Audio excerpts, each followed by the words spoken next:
started growing the software, and I believe he found the key. He got the license key, and she had to get something.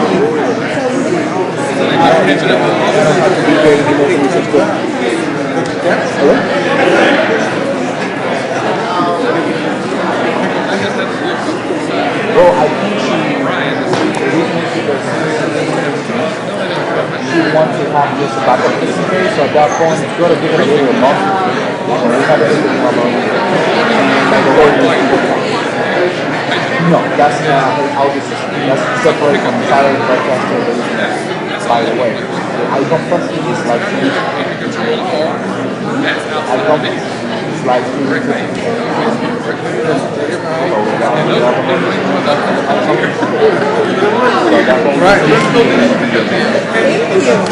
Guys, move.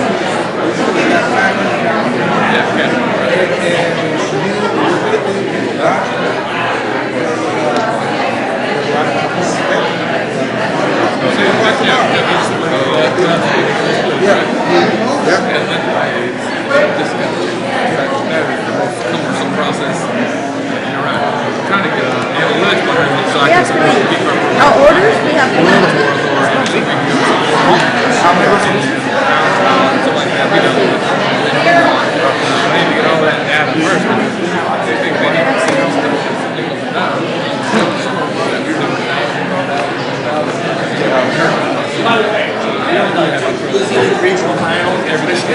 That's good. The more people you pick against them, the more likelihood. Because most of the time, geek feeds off the hate, right? I mean, it is the Laker effect. So more people that pick against them, the better. Whenever we're not, we're never the underdog, but whenever we're overrated a bit, that's when things go wrong.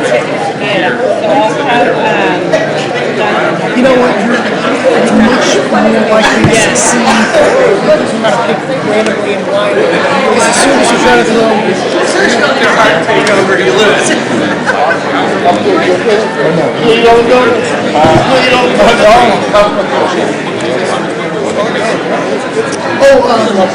Today, since the agenda is so light, I just brought this down. I did get it working last month. It's doing 3.2. Yeah, it's up and running last month. Yeah, no. So I just have this email just in case because this is.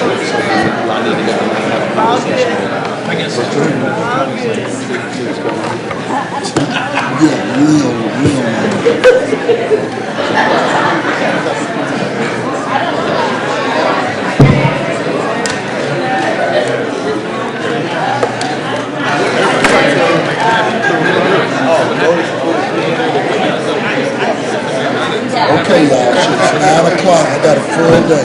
Rip it off as it'll take me 6 months to get this copy down to that hand, you know what I mean? They'll have them in their little boxes forever, the little carbon copy.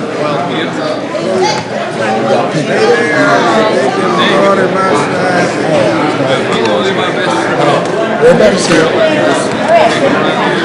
We got Dr. Garcia's here, Dr. Daniel's here, Mr. Cobb's here. You know, we're ready. Gotta get let them there, and sit there and bullshit all day.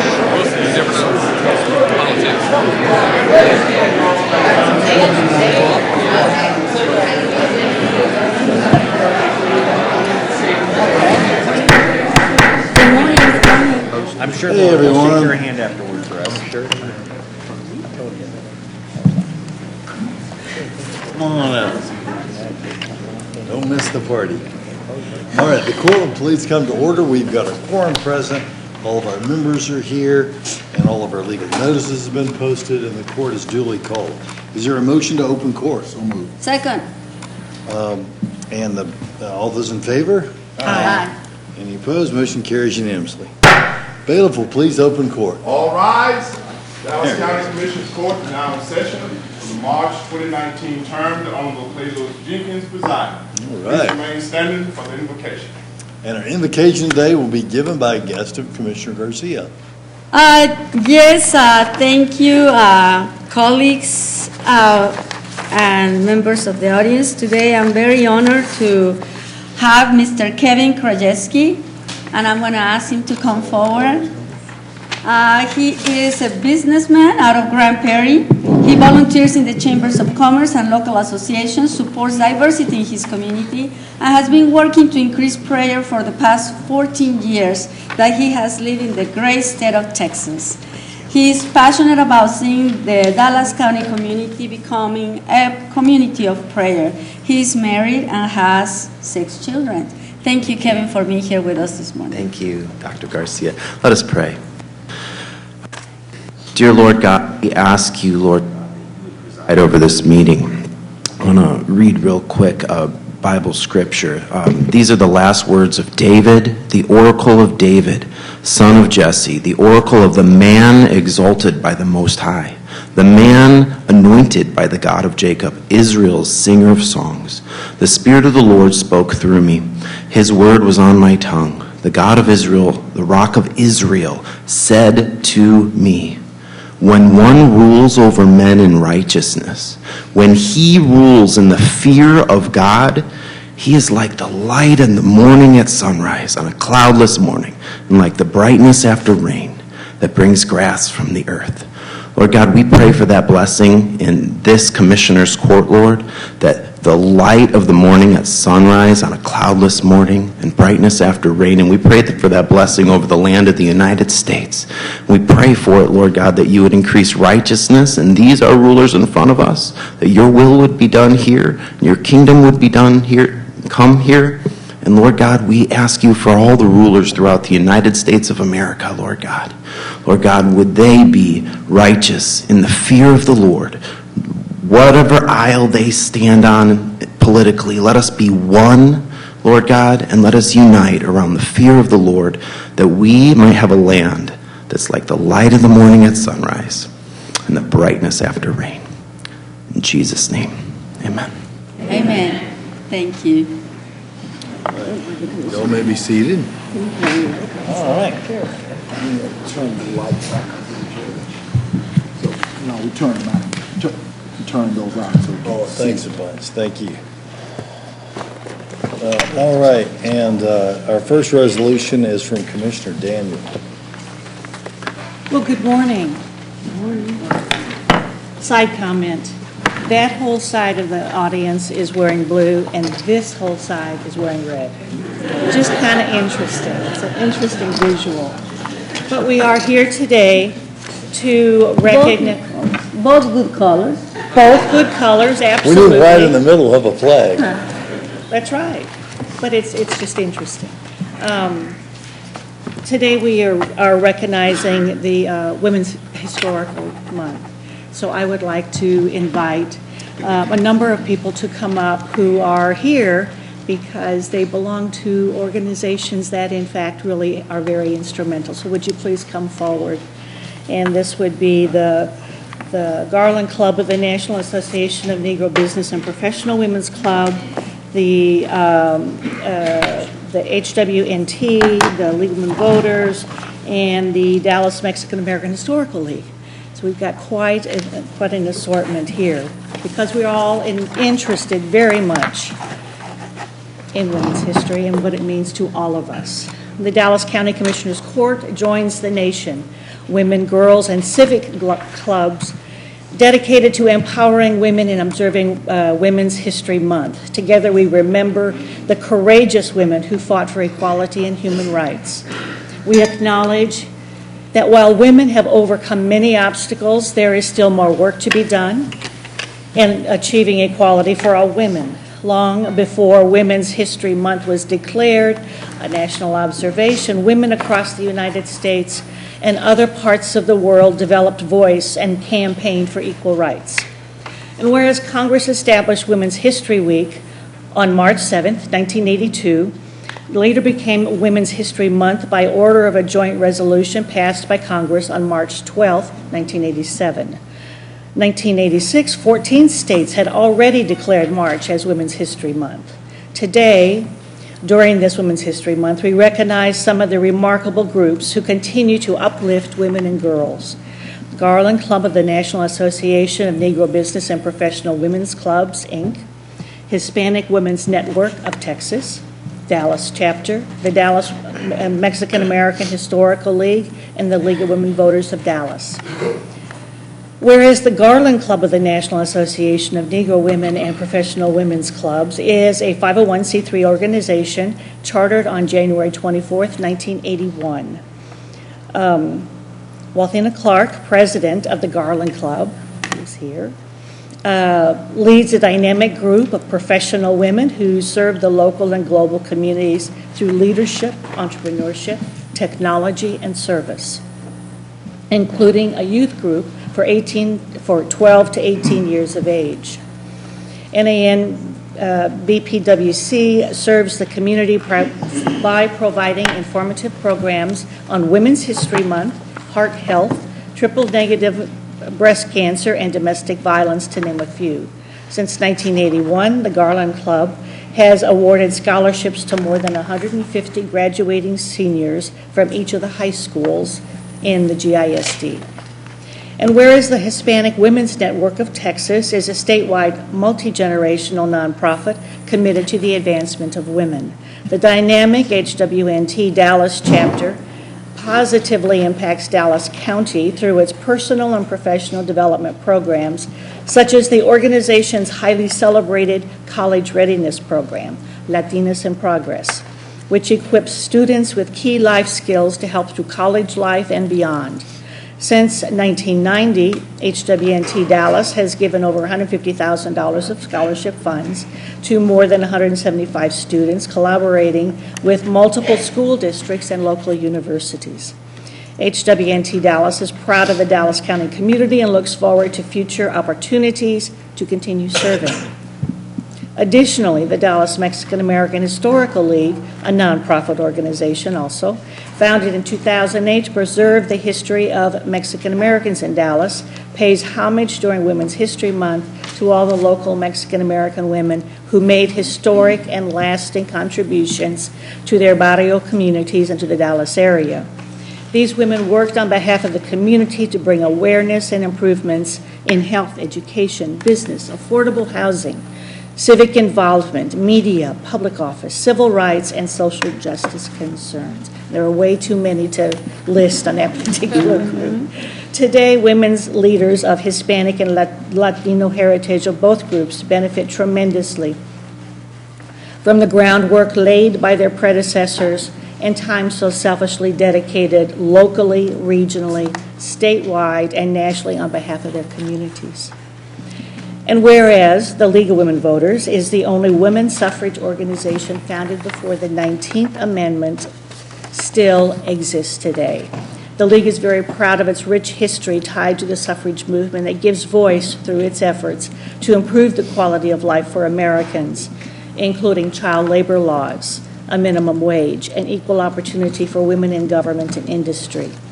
Today, the League is setting the stage for vibrant growth over the next century with a new generation of leaders with the continued passion for active participation in government. Now, therefore, be it resolved that on behalf of the Dallas County Commissioners Court and the residents of Dallas County, we call upon all citizens to observe the month of March as Women's History Month, recognizing that we draw strength and inspiration from the women who came before us and these remarkable organizations who are honored here today. Dallas County residents are invited to join myself, the Garland Club of the NAN BPWC, and the Garland Community Multicultural Commission for the 2019 Women's History Project, Visionary Women, Champions of Peace and Nonviolence, which will be this Saturday at 10 p.m. at Road and Bridge District 1 in Garland. This program is dedicated to the memory of Goldie Locke, a community leader, founding president of the Garland Branch NAACP, and driving force of the Garland ISD's Excel Awards for middle school youth, and I so move. Second. All those in favor signify by saying aye. Aye. Any opposed? Motion carries unanimously. And is there anyone who would just say just a moment of course, Celia, stand. Oh, of course, come forward. Good morning. I'm Wathenia Clark. I'm president of the Garland Club of the National Association of Negro Business and Professional Women's Clubs Incorporated. And I'd just like to say we appreciate the resolution that is being presented to us because it just reconfirms to our members that the work that we're doing for women in Garland is appreciated by others. Thank you.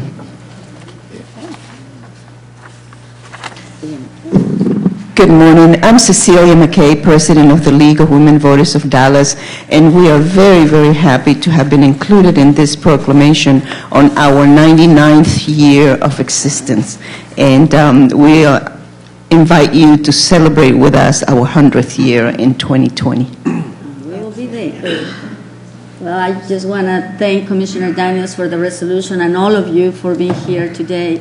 The work that you continue to do in Dallas County for women and the next generation is just showing up. 98 years after the women's right to vote passed, the reality is 2018 was a fantastic year for women, and I look forward to 2020 when we will change the face of this nation for the betterment of all. So, muchísimas gracias a todos por estar aquí. Thank you.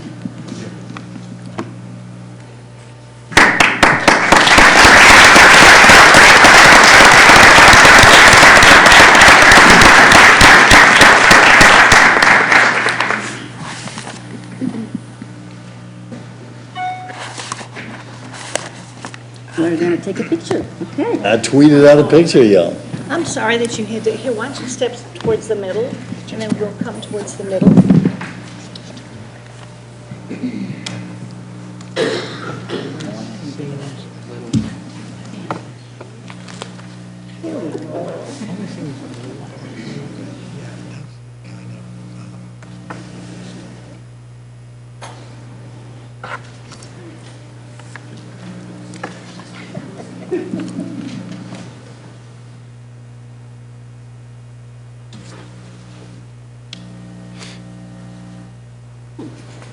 Thank you very much. Thank y'all. For coming.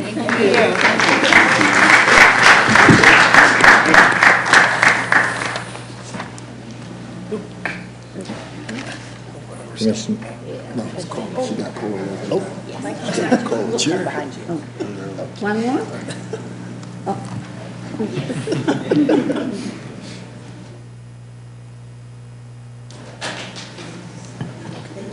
Thank y'all. And we'll see you on Saturday, 10 o'clock. All right. Yeah, you said there's somebody else another? Commissioner, can I just have a moment of privilege? I have some guests today here that are going to have to leave, and I just want to recognize them. They are the Copyright Sports USA European Soccer League, and anyone that knows me knows that soccer is one of my passions. And there's two people here in Dallas, Arnobi Betancourt and Carmen Acosta, who are leading the delegation of pretty much soccer players all over the world that want to start some programs based on education and soccer all over the world. So their names are, and I'm just going to ask them to wave, Oscar Prieto, Juan Luis Dávila, Yao de Baos, Domingo González, Manolo Núñez, Jacinto Barquero, Héctor Berenguer, and of course the director is Oscar Prieto. So welcome to Dallas County, bienvenidos al Condado de Dallas. I got already my jersey. So on Women's Month, we also recognize that men have been very instrumental for women to move ahead. So, muchísimas gracias. Thank you.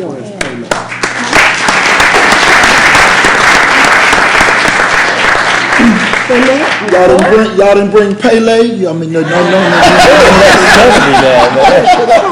if he's 100, you ain't got but one I black think he's dude. retired now, but we love him nevertheless. Yeah, I can't find another one. Still like to meet him. We are everywhere in every color, Commissioner, now. I can So, thank you all. Gracias por estar aquí. So, thank you, Commissioner Danny. Of course, of course. As county commissioners, we deal with a lot of different topics. And some are happy topics and some are a little sobering. We are also recognizing the National Colorectal Cancer Awareness Month. So would the representatives from the Cancer Action Network from the American Cancer Society please come forward? Please come. You may come also, because I know they recognize that their work is never done. But whereas March is National Colorectal Cancer Awareness Month, patients, survivors, healthcare workers, and caregivers show their support by wearing blue ribbons and participating in many community events and outreach programs to help increase awareness and promise screening options. And whereas in 2019, about 101,420 Americans will be diagnosed with colon cancer and about 44,000 with rectal cancer. Excluding skin cancers, colorectal cancers is the third most common cancer diagnosed in both men and women in the United States, primarily affecting people 50 years of age or older. And whereas colorectal cancer is the second leading cause of cancer-related deaths in men and women in the United States and is expected to cause about 51,000 deaths during 2019, with African Americans suffering the highest mortality rate of any other racial or ethnic group. That being said, overall deaths from colorectal cancer are down, decreasing in people older than age 55. But having increased 1 to 2% a year between 2007 and 2016 in people younger than 55. Whereas the American Cancer Society states that more than 55% of colorectal cancers in the U.S. are attributable to potentially modifiable risk factors, including obesity, physical inactivity, long-term smoking, lack of calcium, eating too much red or processed meat, drinking too much alcohol, and eating too few fruits, vegetables, and whole grains. In addition to modifying risk factors, early detection has proven to save lives with a 5-year survival rate of 90% when found early enough. The American Cancer Society indicates only about 60% of adults of screening age are up to date with their colorectal screenings. And we've all done it, right? Yes. I have. You have, thank you. The American Cancer Society and the dedicated physicians and staff of the Parkland Primary Care Service have successfully increased the colorectal screening of established patients seen in their service to 88%. Parkland Memorial Hospital is dedicated to helping patients with cancer every step of their lifelong journey. In addition to a personalized cancer treatment plan by a team of experts, their approach to cancer care includes case management, pharmacy services, nutrition counseling, family and patient education, cancer rehabilitation, genetic testing, financial counseling, clinic trials and therapies, pain management, and end-of-life care.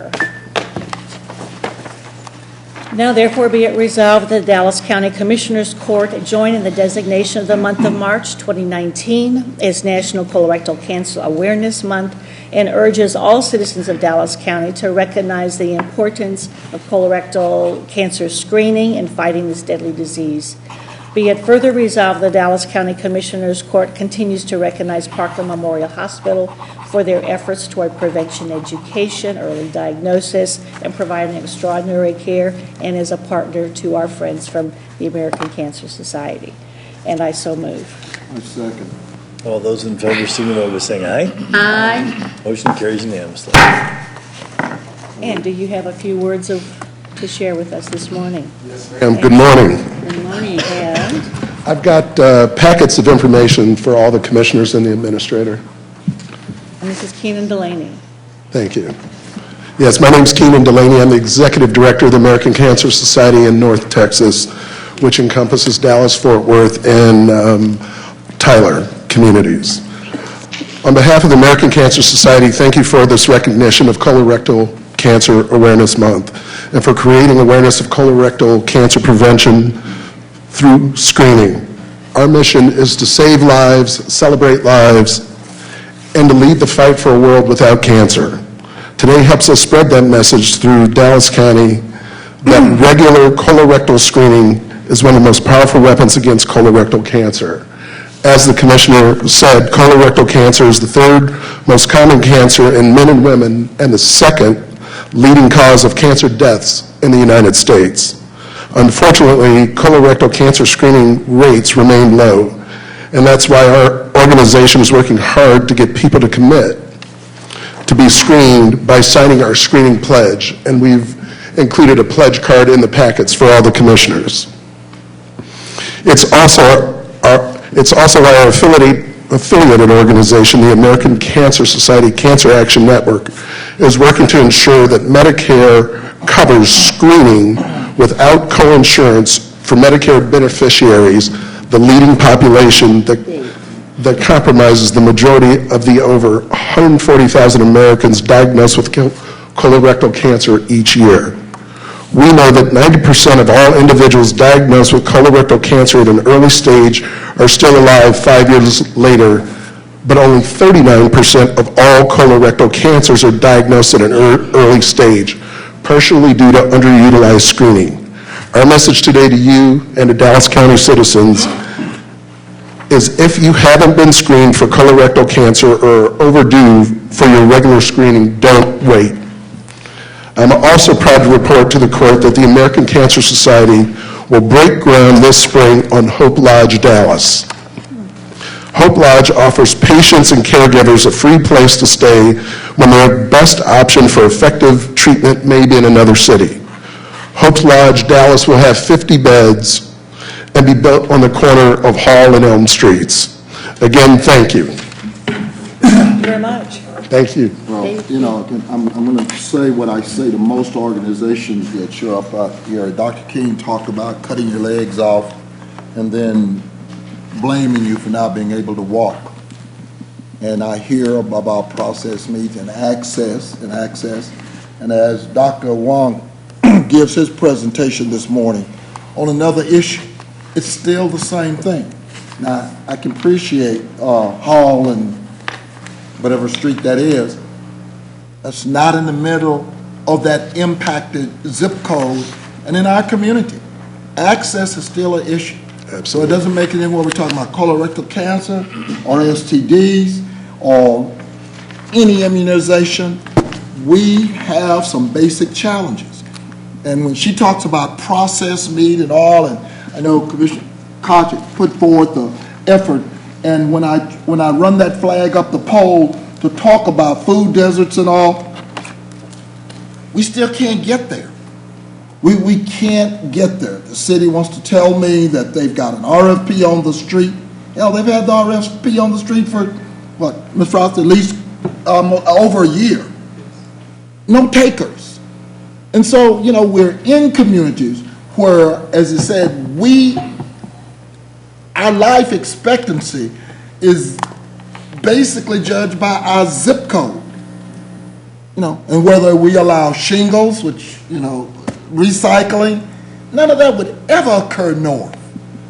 Batching plants, it just doesn't happen. It happens in our community. And then we turn around and talk about, well, you know, we need to do better. We profess one thing and our performance is something else. And that's not for you, that's for general consumption. But that's for all of us, without a doubt. I agree with you. But I would also like to say that there are a number of efforts being done, and I think that Dr. Wong would also say, bringing whatever services we have in a central location to the areas that need them most. And the mobility that is being offered, I know because I represent parts of Dallas that are also deserts of any kind that you would ever want to talk about. And it's part of our dedication to say, no, let's take it on. And I think that's why you're here today, is to say, get tested. But that's also a partnership between organizations, between other healthcare givers, and all of us. because I think, I know I have a responsibility also to talk to people about getting, making sure if you're over the age of 55, get tested. I think that Medical advocacy says that one of the reasons that hospitals and other healthcare providers, Dr. Carlo, you're here, so I'm going to put you on blast. You don't do it in our communities because medical advocacy says that once you make the discovery, you got to do something about it. And it's also part of the frustration of being saying it over and over again for years and years and seeing very little moving forward, Commissioner. I think that's what Commissioner Price and I, when we talk about diversity, when we talk about numbers, when we talk is the fact that we've been saying it for years and years, and here we are repeating it over and over again. But with that being said, I do believe that this is colorectal cancer screening is one of the most important things that we can do. I'm glad to report that I am over 45 and I am current with my screening. So with that being said, it's education. I need to it's see your about, driver's license. I will show it to you gradually. And not only that, it came out very good. So with that being said, it's a pledge that we need to do. It's education that we need to continue to be doing. And hey, we are part of the face of the community, and it's on us as well.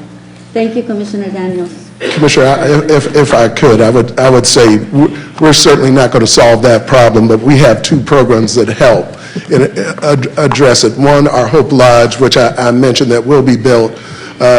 Although don't necessarily think of the location, think about the fact that any of the citizens of Dallas County that live outside of a certain mile radius of where they seek treatment, one of the leading reasons that people don't go to treatment is because it's access and transportation. Correct. So it allows them to come and stay in a residence closer to their treatment areas so they can seek treatment.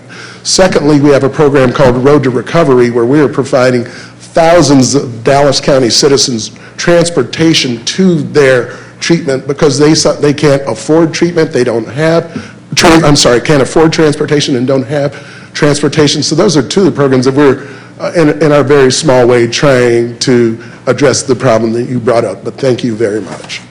And thank you, Commissioner. And thank you for coming. Thank you for being here. It's great to see you. Yes, please.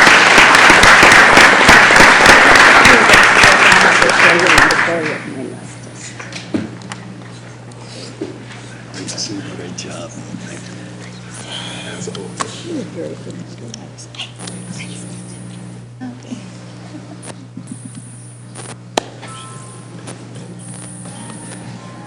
One, two, three, and one more. 1, 2, 3. Thank you for coming. Thank you. Keep up the great work. All right. I've got, oh no, you got two, Commissioner Price. Yes, Commissioner. The Metropolitan Delta Alumni Chapter of Dallas Sigma Theta Sorority Incorporated. You want to come forward?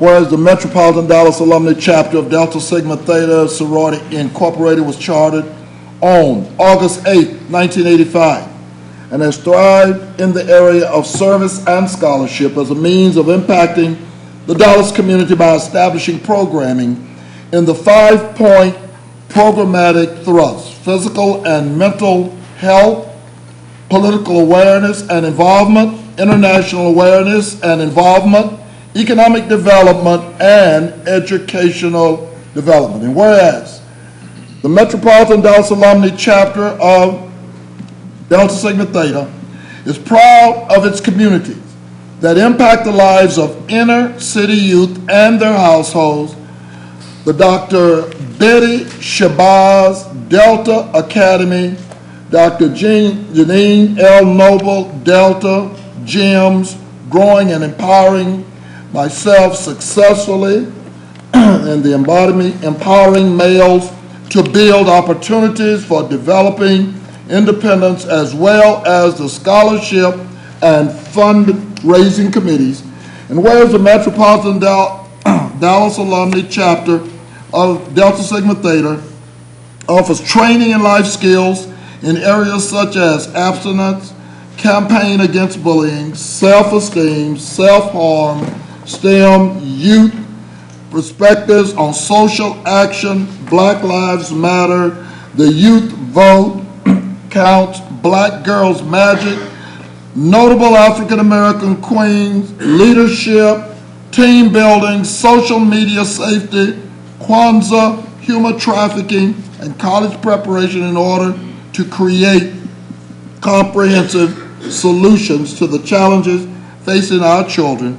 And whereas the Metropolitan Chapter of Delta Sigma Theta understands the value of collaborating in the community to have an increased impact on youth and sustains its partnership with DISD, DPD, DCCC, Dr. Martin Luther King Jr. Center, the area churches, banks, law firms, pipelines to possibilities, radio stations, and other Dallas area Greek letter organizations.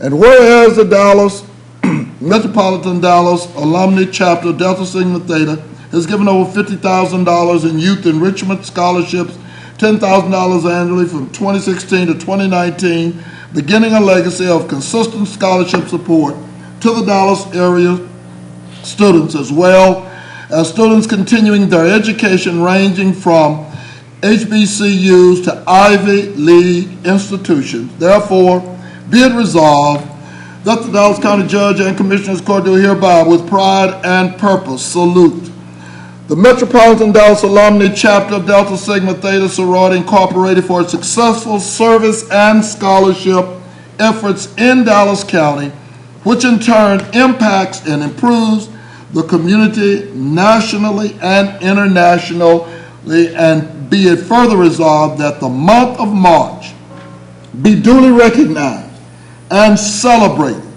in the Dallas community as National Sisterhood Month, and that we remember the 22 founders of Delta Sigma Theta Sorority Incorporated who began the good work that is still making an impact today. So moved. Second. All those in favor, signify by saying aye. Aye. Any opposed? Motion carries unanimously. Thank you so much. Good morning, Judge Jenkins and Commissioners. Commissioner Price, it is indeed an honor to stand in this great assembly. I am Amy Thompson Hollins, President of the Metropolitan Dallas Alumni Chapter of Delta Sigma Theta Sorority Incorporated. We are the home of judges, the Honorable Shaquita Kelly and Bridget Whitmore. We are the home of educators, administrators, healthcare advocates, doctors, dears, aunts, sisters, daughters, and mothers.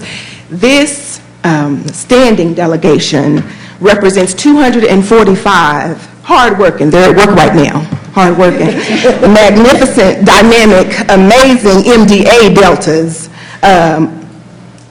bringing you greetings from sunny South Dallas.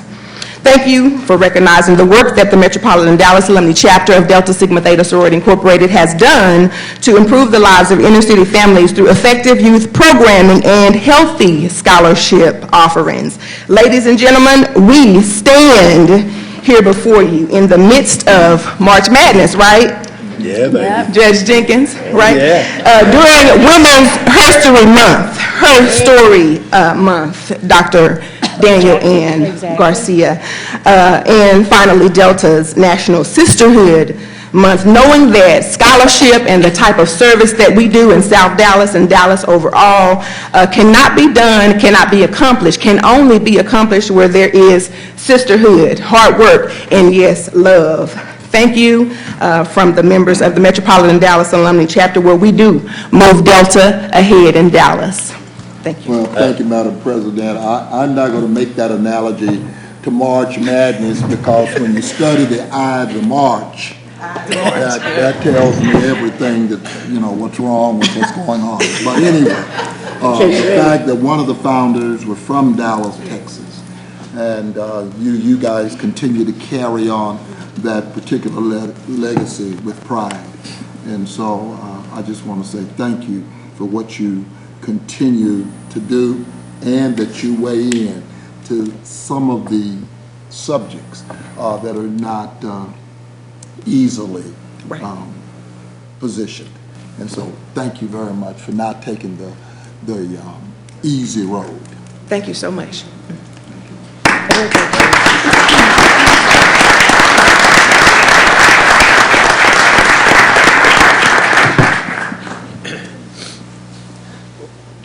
Did y'all find that Don Mason guy? Did he ever show up?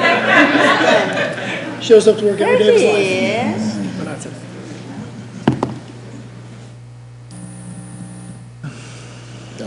Pull that mic down. I want it growing out the top of Judge's head.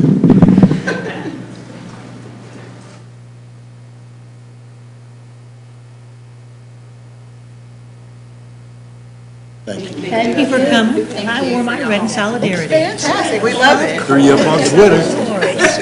Thank you for coming. Good to see you. Thank you. Thanks for coming. Thank you.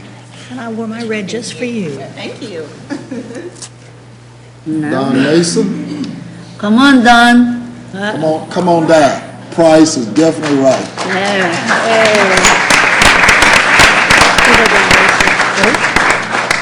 And for all of those of you who would be as part of his supporting cast, I'd ask you to join us. Thank you. Thank you so much. Thank you. Cool. Put it up here, get y'all some free pub for the rest of the night. Yeah, we'll put it right here. Yep, that's it.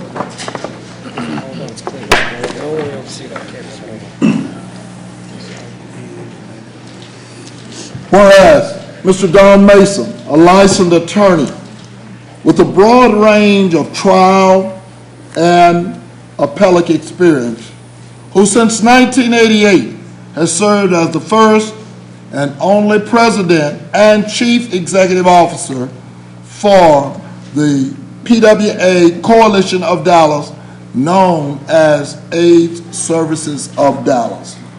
And whereas Mr. Don Mason, through his leadership and service of more than 32 years as an attorney and CEO of AIDS Services of Dallas, ensured the mission of creating and strengthening healthy communities through the delivery of quality, affordable, self-enriched housing for thousands of low-income and formerly homeless individuals and families living with HIV/AIDS. And whereas Mr. Don Mason, a tireless advocate for both people living with HIV/AIDS and affordable housing, has served as co-chair and director of the National AIDS Housing Coalition, a member of the Enterprise Foundation Network Advisory Committee, served as the National AIDS Communications Roundtable, and a member of the Executive Committee of the Metro Dallas Homeless Alliance and numerous other local, state, and national organizations. And whereas Mr. Don Mason, as a young lawyer in 1979, represented defendants of the Village Station bust, and through his work and his role in the Dallas Gay Alliance successfully ended police raids of area gay bars and taverns, and such efforts should be considered as a founding moment that enabled the local LGBTQ community to reach where it is today in achieving equality. And whereas Mr. Don Mason on December the 4th, 2018, announced his retirement from the AIDS Services of Dallas, and therefore be it resolved that the Dallas County Commissioners Court does hereby commend Mr. Don Mason for a career of compassionate service to the residents of Dallas County by advancing equality of the LGBTQ community and the health and the housing for many disenfranchised people impacted by the HIV epidemic. And I so move. And I proudly second. And I'll third it. All those in favor signify by saying aye. Aye. The motion carries unanimously. let me just say before I turn it over to Don. Don has been our neighbor in the community or where I live. There was an effort to basically evict him a few years ago. I guess it's been quite a few years. Well, more than a few. Yeah, quite a few. Yeah. But some of us stood with Don. We knew Don's commitment, passion, and he was a good neighbor, and still continues to be a good neighbor. And so I just want to thank you on behalf of a very grateful community, whether they knew it or not. You weighed in when it was not perceived to be safe. It's easy to have courage, hell, when everybody's, all of a sudden, come to the light. But you had courage when others didn't. And the fact, I guess, at one time in your career, you represented me. Hell, I knew you had courage. But I just really want to thank you, Don, because you moved to a much greater calling. You can have shingles and you can hang them on the wall, and at the end of the day, what do they say about you? You have put your feet to practice. You have not only professed, but you have performed. And at the end of the day, you're going to be all right. So, Well, and I just want to say, Don, first of all, you promised you will not retire before I will. But with that being said, I can see the love that the community has for you. When I see everyone here, people that we have worked together for so many years, like Commissioner Price just said, you were not only our neighbor, but you fought the good fights when they needed to be fought. And that is courage and compassion as well. I remember the fights for the Revlon House when it was just to be remodeled. And it was our community, the one that supported you. As a council member, I was proud to be part of that fight. I remember the Hillcrest House fight too. Oh my God, how could we have an apartment in a corner of Oak Cliff, for services to the people that really needed it. And it was the community that once stood with you and fought for those permits. And I'm glad that I was the representative of that district. And like Commissioner Price just said, as a neighbor, not only we passed these projects, you opened their doors to the community to have meetings. I remember having meetings with my neighborhood association, at the Hillcrest House, with a lot of the people that live, they're part of our community, and they make the decisions that have changed, Lake Cliff Park and many of the parks in Oak Cliff, thanks to you, your leadership, but more importantly, your compassion and your guts to come out and say, this is what we want and it's good for the community. And that would always be part of our legacy. And I want to thank you and all of you here today, because I know I see many of the faces that have been at City Hall, that have been at the neighborhood associations, that have been with Mr. Vera at the business community, that have been, with Dr. Carlo at the services with Health and Human Services and County Services. So I don't want to miss anyone, but thank you all for being here. Don, I know you're going to go to Mexico. His Spanish has impressed me lately. And so I wish you the best, my friend, and please don't forget about us. I just want to add one more thing. And I know, looking in, the stories of the people in this room are just phenomenal, for one thing. And what really has touched me about you is whenever go visit, talk, whatever, that it's where the rubber meets the road. And it's what each one of you did to individuals, with people, real live people. And whether it was taking care of lice, whether it was getting people off the streets, whatever it was, you were there. Healthcare needs, you were there. But one of the things, in addition to the enormous dedication, courage, strength, is the incredible sense of humor that each one have had. And maybe that's a way of persevering and coping, etc. But to me, when I see you, I mean, I smile just because of that huge combination of doing the right thing, but then doing it with the spirit that makes you smile. I didn't always get his jokes, though. But thank you, not only to you, but to everybody, because I know it takes a lot. Briefly, Mr. Mason, thank you so much. Certainly on behalf of my Chief of Staff, Peggy Lundy, she thinks the world of you. Now, this is retirement time, so I know it's time that you may feel old, but 1979 I was born. But you know what? The world that I grew up in was very different because of actions like yours. So thank you very much on behalf of myself and certainly my children and all those that I love. Thank you. And Don, thank you. I sent pictures to Cece and Helen, so I know they'll get them to all y'all. Because when I was taking the pictures, they were taking pictures. So I know they're the photographers. But you've done a tremendous deal. I want to second what everyone has said here. I remember how fearful and how ignorant the community and the world was when you stepped up to begin that work. And so, I just can't thank you enough for the brave stance that you took that provided dignity to people, that helped people in their darkest hour. So really, really appreciate you and wish you the best in everything you've got going on and in your future. God bless you. Don? Judge Jenkins, members of the court, thank you very much for your kind words. Elba, I spent 5 weeks in Oaxaca estudiando español. Sí, no, ya te defiendes. La tercera vez. Ya te defiendes. Can go back comfortably. I want to say thank you so much for your kind words, but I want to thank my colleagues, my former co-workers, Mike Anderson, Judith Powell, people who aren't here today, Victor Solarte. But a person is only as good as their staff. You hire good people, they make you look good.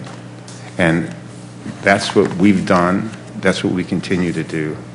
I want to thank the colleagues who made this happen, Cece, John, Tony, and members of our executive group. I'm going to be looking for a job soon, so if you all know of anything part-time, I don't like to set my alarm. I think this is the third time I've had to set my alarm today. But thank you so much. I appreciate it. Well, again, can't say enough about you, Don. Thank you very much. Dr. Carlo, you look like you was chopping at the bit to say something. You're okay? I would like to say something. Come on, of course. Don says I'm a little bit verbose, but I'm going to be quite brief. My name is Helen E. Turner, formerly Helen Turner Goldenberg, former chair of the Ryan White Planning Council and current member of multiple subcommittees of the Planning Council, as well as the state of Texas's representative for achieving together a community plan to end HIV in Texas. And I just want to say, I have come a very long way, and I attribute it a lot to Don Mason. He didn't just stop. I lived at AIDS Services of Dallas for 18 years, and I'm telling you, when I first moved there, I said, I can't live there. Everybody's got HIV and AIDS. People are going to know my business. But he made it all right. I was raising 6 and 8-year-old grandchildren, and he made sure every Friday they could go to his office and get a stuffed animal. He made my grandson used to shake me to see if I died throughout the night, because I had diagnosed with AIDS in 1984. So I'm just thankful that I was able to be put in a position to have Don Mason in my life, because housing is prevention, and it helps he put me in a position where I could then create. Thanks, Don.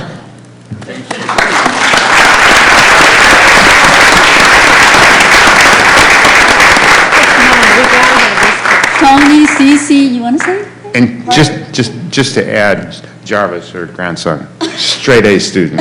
Now getting his master's degree in kinesiology at Yes. University of North Texas. Yes, yes. Can we And get he a, still loves this man. I want a picture. I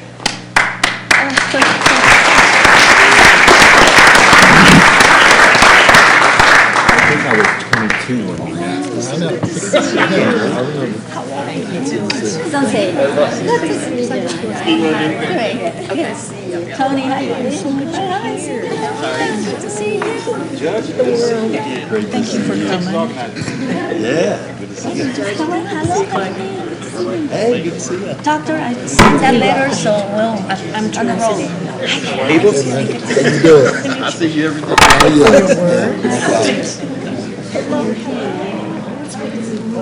Yeah, just kind of fill in. Just come on. How you doing? Good to see you as well. Get in with it. You guys are gonna have to come around. Have luck. And I'll go make it. Someone's got to bend down. Make us do the panoramic.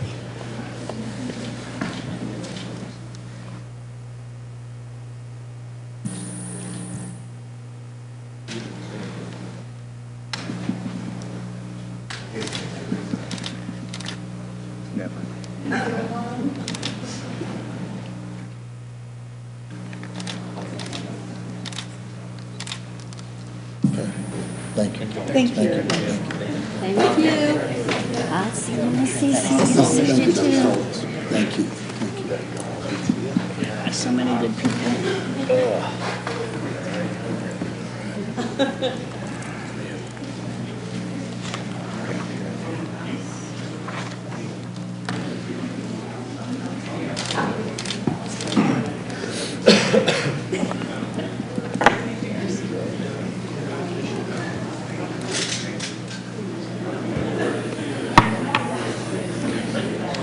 And the last resolution that I have is on tuberculosis. Dr. Wong, and y'all gonna come forward? With regards to this issue on tuberculosis today, it just basically says that whereas 2017 there were 1.3 million tuberculosis-related deaths worldwide, and whereas 1/4 of the world's population had tuberculosis infection. It's okay, I'm okay. Whereas tuberculosis is more than twice as frequent in males as it is in females. And whereas in 2017, the highest number of tuberculosis occurred in the African American, Asian, and Hispanic communities between the ages of 19 and 44. And whereas tuberculosis is a leading killer of people who are infected with HIV. And whereas an average of 15% of tuberculosis cases in Dallas County over the past 5 years also had diabetes. And whereas since 1993, the number of tuberculosis cases in Dallas County has decreased by 36%, but whereas collaborative efforts in treating tuberculosis infection resulted in a 5% increase in clients completing treatment in Dallas County. And whereas the tuberculosis prevalence in Dallas County from 2017 was at a 10-year low of 6.0 per 100,000, and now therefore be it resolved, the Dallas County Commissioners Court supports the collaboration between the Dallas County Health and Human Services, the Texas Department of State Health Services, the Center for Disease Control, in an effort to stop tuberculosis, and does hereby recognize and celebrates March 24th as World Tuberculosis Day. I so move. Second. All those in favor signify by saying aye. Aye. Any opposed? Motion carries unanimously. Well, good morning, Judge Jenkins and Commissioners, and thank you, Commissioner Price, for sponsoring the important resolution. People don't think about TB as much anymore and sort of think it's a solved issue, but and we've made great progress, as you noted, since 1993, a 36% reduction in the number of TB cases in Dallas County. But it does remain one of the world's most deadliest diseases, and so eliminating it requires really a collaborative, comprehensive approach. And so it includes vigilant surveillance, better diagnosis and treatment, testing and treatment of high-risk persons, and education of the healthcare providers. And that's what we have. I'm really pleased to see the great work of our staff and the partners in the community that, as you mentioned, there's been an increase, 5% increase in completion of some of the treatment for TB.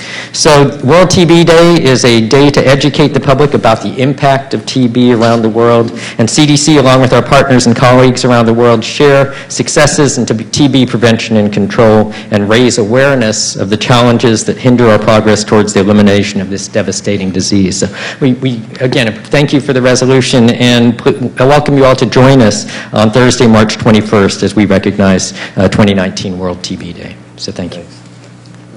Thank you. Thank you, Doctor. Ms. Marisa, Marisa, she want to let's take a picture. She's on top of it. Thank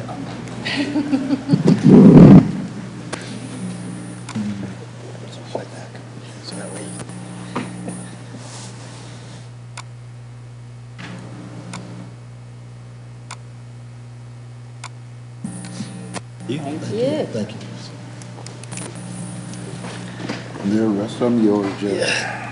I have the final two resolutions, and I'd like to bring up Lisa and Colton with the Dallas County HSEM, Sarah Hack with the Texas DPS, Molly McFadden with the North Texas Council of Governments, Tom Bradshaw and Jennifer Dunn with the National Weather Service, Tanya Hunter with the Regional Emergency Management Coordinator for Cedar Hill, DeSoto, Duncanville, and Lancaster, and our friend David McCurdy with the Tarrant County Emergency Management.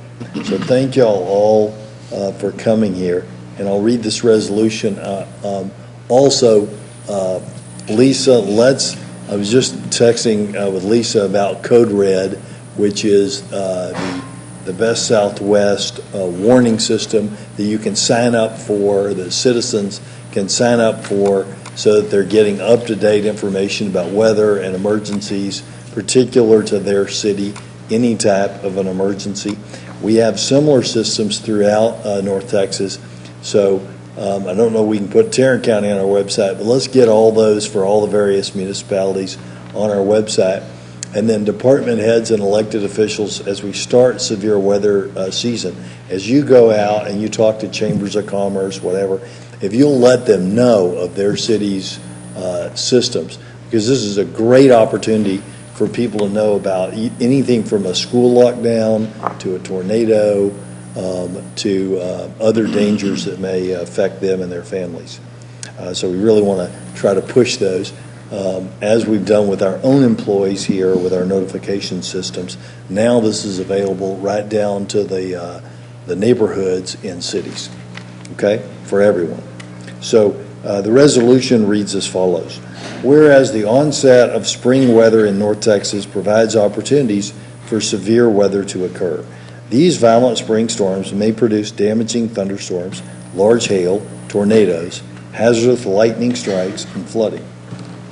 Damage from these storms may have significant, costly, and negative impacts on residents. Dallas County has taken major steps to prepare for, respond to, and recover from severe weather. As a result, the National Weather Service has and continues to recognize Dallas County as a storm-ready county. And whereas the Dallas County Office of Homeland Security and Emergency Management has taken steps to better ensure our employees and residents are prepared for violent weather by teaming up with Tarrant County Emergency Management, the National Weather Service, the North Texas Council of Government, the North Central Texas Council of Governments, the Texas Division of Emergency Management, and our local municipalities and partner agencies. And whereas through these regional partnerships, we've been able to maximize and strengthen planning, training, and exercises for significant numbers of emergency responders, law enforcement personnel, emergency managers, elected officials, hospital and healthcare workers, government employees, volunteers, and non-governmental organizations, and of course our residents. And whereas Dallas County and Tarrant County, working with our partners and cities, will direct a regional tornado preparedness exercise this week to allow us to validate and test our severe weather emergency plans. This multi-county exercise will include simultaneously standing up a number of emergency operations centers in order to respond to exercise messages that simulate tornado damage. And whereas on Thursday, March 21st, Dallas County will activate and staff the Dallas County EOC, this will allow Dallas County departments, municipalities, and partners to exercise our response and recovery to simulated tornado damage throughout Dallas County. Exercise controllers and evaluators from throughout the region will assist Dallas County in order to ensure we are adequately prepared to undertake such a widespread disaster.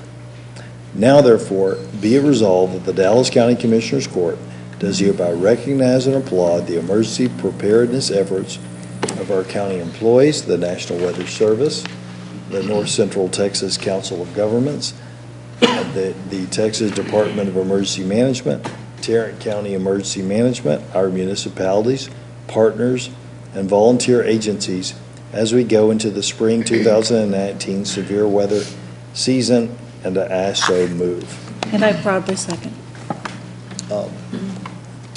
All those in favor signify by saying aye. Aye. Any opposed?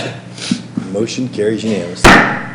Lisa? Yes, thank you. I'm Lisa Tatum. I'm the Planning Section Chief in the Office of Homeland Security and Emergency Management, and I want to thank you, Judge, and thank you, Commissioners, for allowing us to come here today to talk about what we do. Obviously, representing a large partnership regionally of emergency preparedness, as we've seen the last couple of weeks, there's a lot of need for our communities to be prepared, and we are going to be doing a lot of that this week with our exercises. Actually, one of the largest tornado exercises the region's done, and we kick it off today, this afternoon, over in Tarrant County. And then on Thursday, we'll be activating our EOC and having about 100 partners come to help us prepare in Dallas County. And I wanted to invite up the National Weather Service to talk with you today and to introduce a new staff member. Thank you, Lisa. Good morning, Judge Jenkins and all the commissioners here present. Thank you so much for letting us have just a couple minutes to talk about this exercise. We're obviously going into severe weather season here in North Texas. We've already seen the results of that here in the last couple of weeks. We've got a nice early jump start on the season already, so it keeps us mindful that we're getting into that time of the year. We just cannot do our job without the incredible support of our outstanding partners, not only Chief Bass and the county and Lisa, but also Sarah Hawk, the state of Texas, and the folks with TDM, all of our local jurisdictions, all of our surrounding county partners, as well as our media partners, public health. It takes a true team to really put the pieces of the weather messaging together. So we just take this opportunity to thank you for recognizing this exercise that we have going on this week in partnership with all these jurisdictions. And our end goal here is to try to keep all of North Texas safe, in particular all the residents of Dallas County from one end of the county to the next. So anyway, thank you very much. I just want to take a second to introduce our newest warning coordination meteorologist. She's our outreach leader. She follows in the footsteps of Mark Fox, who has been here many times to talk during severe weather season, but Jen is pulling right ahead. So I wanted to let Jennifer Dunn here just take just a second to say hi and say a couple words. Good morning. Thank you all very much. We are honored to be here today in support of our partners and our friends at Dallas County, and of course with the Texas Division of Emergency Management at the state level, and then Tarrant County, and all the many partners that Judge Clay and Tom and Lisa already mentioned. And as he mentioned, peak severe weather season, well, we know severe weather happens all times of the year. Peak severe weather season is mid-March through early June, so it's a perfect time right now to remind people to be prepared and to be prepared before the storms happen. And we're very proud and honored to work with Dallas County and their group to not only work during storms, but before and after storms to build a more resilient nation. So we're honored to be here for them, and thank you again. Thank you. Judge, I thought you told me that they were going to hire Keisha Burns so that it has some diversity in the group. I don't know That's who you're all right. referring Work to. closely with Keisha. Ah, okay, good. I'm glad you know. Good You for know, him. That's all right, yeah. And there's bilingual personnel as well, right? By the way, I see good friend Sarah Hack from DPS here. You know, I want to take a moment of personal privilege just to say, having been through a lot of emergencies and worked closely with DPS, I've always found DPS and Colonel McGraw, their leader, to be excellent and to be people that I can count on in emergencies. And so I just wanted to, you know, publicly say that with all things that are going on. That's a person that in emergencies I can always rely on. I can always get on the phone. I can always get what I need or what we need to keep everyone safe. Thank y'all all so much. We're excited about this opportunity to have this preparation and really stretch our resources in ways that are, you know, pretty unlikely to occur, but will help get us ready. So really appreciate all the work that y'all and so many others put into it. Do y'all want to get a picture, or because that seems to be the theme today, taking pictures? Sure. Come on up. I'm gonna still call Keisha Burns. Go ahead. I want to call.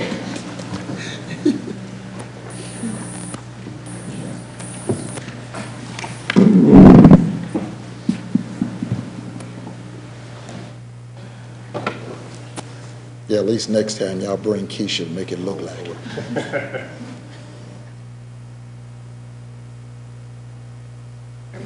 Thank you very much. It was a pleasure to have you here today. Really appreciate your Thank you. I'm in the Garland Rowlett area, so I know that you guys are golden. Yes, we all get a touch of it. Next time y'all bring Keisha, so will. it make it look, yeah, Thanks for being here. make it look like y'all got hers in here. Appreciate you. Thank you. All right. Before we do the last resolution, let me tell you that our Stop the Bleed Trauma Awareness Day resolution was going to be postponed until May. And I do have a last resolution. Before I do that, let me take a quick moment of personal privilege just to remind y'all, you've already received one email about signing up for your brackets for March Madness. If you are in this building, I have paid for all the games to be on the TVs on this floor. And there's 2 TVs in my office, and the office will be open and people can camp out in there. Don't mind us, we may have to do a little bit of work, but we'll have the games on. So you're going to get one more email today. You could not have filled out your women's bracket yet because the bracket was just announced yesterday. So I want to encourage everybody to fill them out that would like to join this friendly competition. It's available to Dallas County only. If you're like, hey, I don't want to fill this out because I'm not a sports fan or I don't know much about basketball. A couple of years ago, a person won by choosing their favorite colors of jerseys. I'm not kidding. People will get in the top 3 by picking states that have their kids' initials, just strange things. Because there's no way anybody, whether you know basketball or not, is going to get this completely right. Nobody ever does in the whole, country. So I encourage you to do it. Encourage you to fill out your women's brackets because only about 1/3 as many people fill out the women's brackets as fill out the men's brackets. So you got a better chance of winning if you fill out the women's brackets. And I'd be remiss if I didn't mention that 2 of our members of our court have the top seeded teams in their respective brackets. For the men, Duke is the top seeded team, and Commissioner Koch is an alumni of Duke. Oh, we won't take it against you. Well, and I just want to make it very clear You didn't get there until you got a black guy, Calvin. You didn't get there. I just wanted to ask. You got defeated 30. I don't keep up with it, but you got defeated 30 points the year before. Then you went and got your black man. Well, I keep up with it, and it is good basketball. Okay, Commissioner Listen, Costello. there are two circumstances where you don't want to talk to me, after Duke loses or after Carolina wins. So just, let's, And I'm going to put Carolina in my bracket over Duke, just to make a fun bet. And then not going to be so fun, I tell you what. for the women, for the women, we have Baylor as the top seed, and I'm a proud alumni, for anybody who didn't know that, of Baylor, Sikkim Bears. So that should be a lot of fun, just a good camaraderie thing. We're ready for some good basketball. All right. Bring it on. Our last, and I'm not sure, somebody texted me What's his name? Grant Hill? yeah, and his daddy was Calvin Hill from Dallas. Bobby Knight days. And by the way, somebody texted me that the deadline to fill out your bracket is 2 days from now, but I don't think that's right. But I think it's tomorrow because the play-in games. I think if you want to guess on the play-in games, you better fill it out. Well, they're both listed. Tomorrow. They're both listed there. And here's our last resolution today, and I'm bringing that resolution, and it reads as follows. Whereas since the Texas Constitution of 1876 was adopted, Texas voters have had the power to elect their judges and hold them directly accountable at the ballot box. This system ensures that the judiciary broadly reflects the values of the community they serve, and it has worked well for over 140 years. And whereas during the legislative session, House Bill 4504 and House Joint Resolution 148 have been filed, which would revert the current process of judicial selection from the people and give the power to select judges to the governor through a complex appointments process. The selected judge could serve for up to 12 years. And whereas, if passed in its current form, the governor would appoint every district judge in every county with a population of more than 500,000. In Dallas County, that would mean 52 civil, criminal, family, and juvenile district judges and Court of Appeals justices would be appointed by the governor. Local judges would no longer have an incentive to reflect the values of the people they serve. Indeed, they would be motivated to serve the narrow interest of their political appointer. And whereas this legislation is part of the special agenda that violates the traditionally conservative values of local control and voter empowerment by taking power away from voters and local officials and giving it to the Austin power base. Ironically, this extreme legislation is being introduced following the 2018 election, in which voters across the state elevated a record number of women and people of color to the state's judiciary. And whereas the special interests in Austin are pushing a radical agenda this session that changes how we choose judges, create new courts that would be the exclusive domain of corporate interest, and restricts the power of local government to choose how best to protect our communities. Meanwhile, voters are not clamoring for this. According to recent polling, 66% of North Texas voters support the current system of electing judges, while only 4% support shifting that power to the governor. This is an affront to the conservative ideal of local control and assumes that officials in Austin know better than officials serving on the ground in their communities.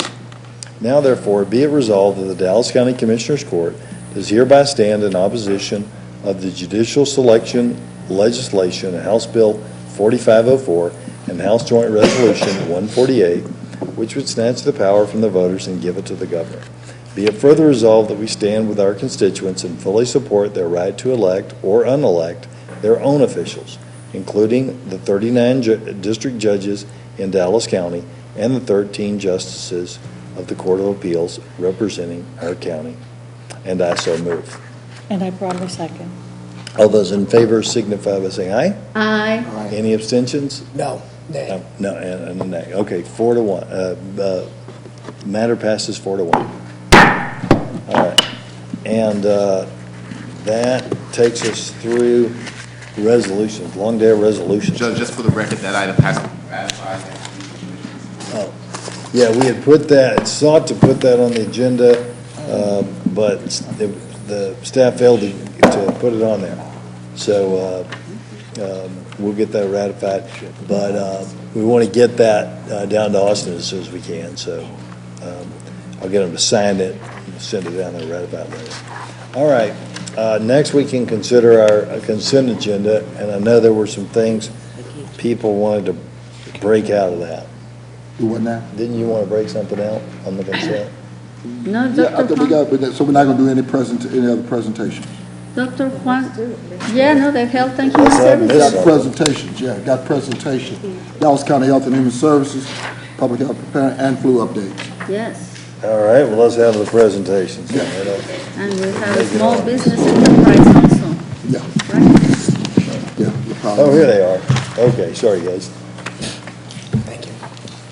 Go ahead. Good morning. Sorry. Well, thanks for the opportunity to present on this important issue and follow up on some of your prior discussions regarding sexually transmitted infections. I want to start out with some of the data. Next slide. This is primary and secondary syphilis diagnoses and rates for the United States. As you can see, there's certainly been a dramatic upward trend since 2011. This is similar data for Texas. Again, for primary, secondary syphilis, some significant increases during the last 7 years. Next slide. This breaks down the state data by some of the gender risk factors. And you can see there have been some demographic changes in the makeup of those new syphilis diagnoses, increased proportionately of men who have sex with men. So it just really highlights some of the complicating factors as we look at these risks as addressing this. And so there are multiple factors that we have to take into consideration in coming up with solutions. This next slide is specific local data for Dallas County and for primary, secondary syphilis, and again, it reflects and mirrors the state and national trends. Well, you keep talking about trends, but Dallas seems to be exceeding. It's definitely probably the slope is even higher, and it does reflect even increased trends in the metro areas compared to some of the other areas. Right. The next slide breaks down some of the demographic characteristics of primary and secondary syphilis. By age, you can see 25% are in the 15 to 24 age group, and another 39% of 25 to 34. So it's younger population. It's actually 64% in that 15 to 34-year-old age group. By race, there's 67% Black and Hispanic. And then by gender, again, almost 89% are male. But these reflect some of the demographic characteristics of populations that are harder to reach, harder to get services to for prevention and for treatment. Next is gonorrhea. And again, you see similar increases at the national, at the state, and at the local level. When you look at the breakdown then by demographic characteristics for gonorrhea, it's actually 81% are between 15 and 34 years of age. Again, even broader young population with that. By race, it's 68% Black or Hispanic, and it's less gender difference with 60% being males for gonorrhea. Next slide, chlamydia, similarly, just this is specific for Dallas County, again showing the trends in increase. Next is HIV, and HIV, it's been level, but that's a problem because we've really plateaued. We had previously been seeing with the new treatments and things, declines in new HIV cases, but now that's plateaued, and so that's a significant problem that we're not making further progress on HIV. So in summary, the bottom line, it's an important and worsening problem, as you all have discussed previously. And so, we really are looking at how do we best address this. Next, as part of my initial assessment process during my first several weeks here, I began looking at some of the clinic numbers that we've seen in our STI clinic. And it's concerning because like before 2014, we were seeing almost 24,000 patients in the clinic, and then after 2014, it's dropped about 30%. So we're now, it's been about 14 to 15,000 persons seen in the clinic, and so that's very concerning. I.e., the need for the redesign of that particular unit. Yeah, Exactly. some of us saw that. Some Right. of us saw the CDC numbers Right. and tasked the department with the reorganizing of that particular unit. And Exactly. as you have seen, a number of leadership has, let's say, cycled out and are gone. Yes. So that's where, again, and further looking at some of the numbers, began looking at, there were actually numbers of prospective patients who were turned away from the clinic. We had over 2,500 persons that were seeking care that were turned away in that clinic, and it was about 200 to 400 per month even. I actually tried to call the clinic appointment line before I got here, and I was put on hold and was on hold for over an hour and never got even through. So this is just the ones that came and were turned away, and that's not even counting people calling in trying to make appointments. And so obviously, so I know that you saw there was a proposal before I got here to look at and address these issues, because I think structurally there was the STI clinic, or previously sexually transmitted disease clinic. Then there was also an early intervention clinic that was seeing patients newly diagnosed with HIV, and then there was the surveillance divisions that as how the services were broken down. Now, when the change with Ryan White funding, and so that the department is no longer taking Ryan White funding, then that changed really the function of the early intervention clinic. So it was really essentially serving the same population and serving the same function as the STD clinic. So what I've identified as an opportunity is to really consolidate those two clinics, to take the clinical staff from the early intervention clinic and add more clinical staff in the STI clinics so that we can increase some of those numbers. And so, again, trying to be very thoughtful about the process, have been meeting with the internal staff, and I want to thank Dr. Perkins for his insight. He's actually been, serving as the medical director for the STI division for the last 10 months, and really had great insight into some of the problems and things that we were looking at. And so came up with this proposed then reorg to really consolidate those two, the clinical services as well as the clerical services. It can increase the number of clinical staff then that can be providing the actual services and reach because the STD clinic is one of the places where we can reach these vulnerable populations and make a big impact. And then, consolidating that and then having the surveillance services also. Well, and I appreciate it from an organizational standpoint. I'm still not seeing, unless we provide, and again, this is the same critique I had earlier, a heat map with regards to this particular initiative, and unless we leverage, so you do have some leveraging in the community, other providers, we're never going to be able to reach this population. Absolutely. And I'll talk about some of the, we've already had some discussions specifically with HIV, the sort of planning for some of that, but that it really gets exactly at what you're talking about. Yeah, and again, I continue to appreciate the HIV piece, but this proviso is almost another level, and I don't want to somehow mesh it in messaging, okay? Because when you talk about chlamydia, when you talk about sexual transmitted disease, gonorrhea, I don't need that population somehow getting almost concerned when it appears as though we're merging the two.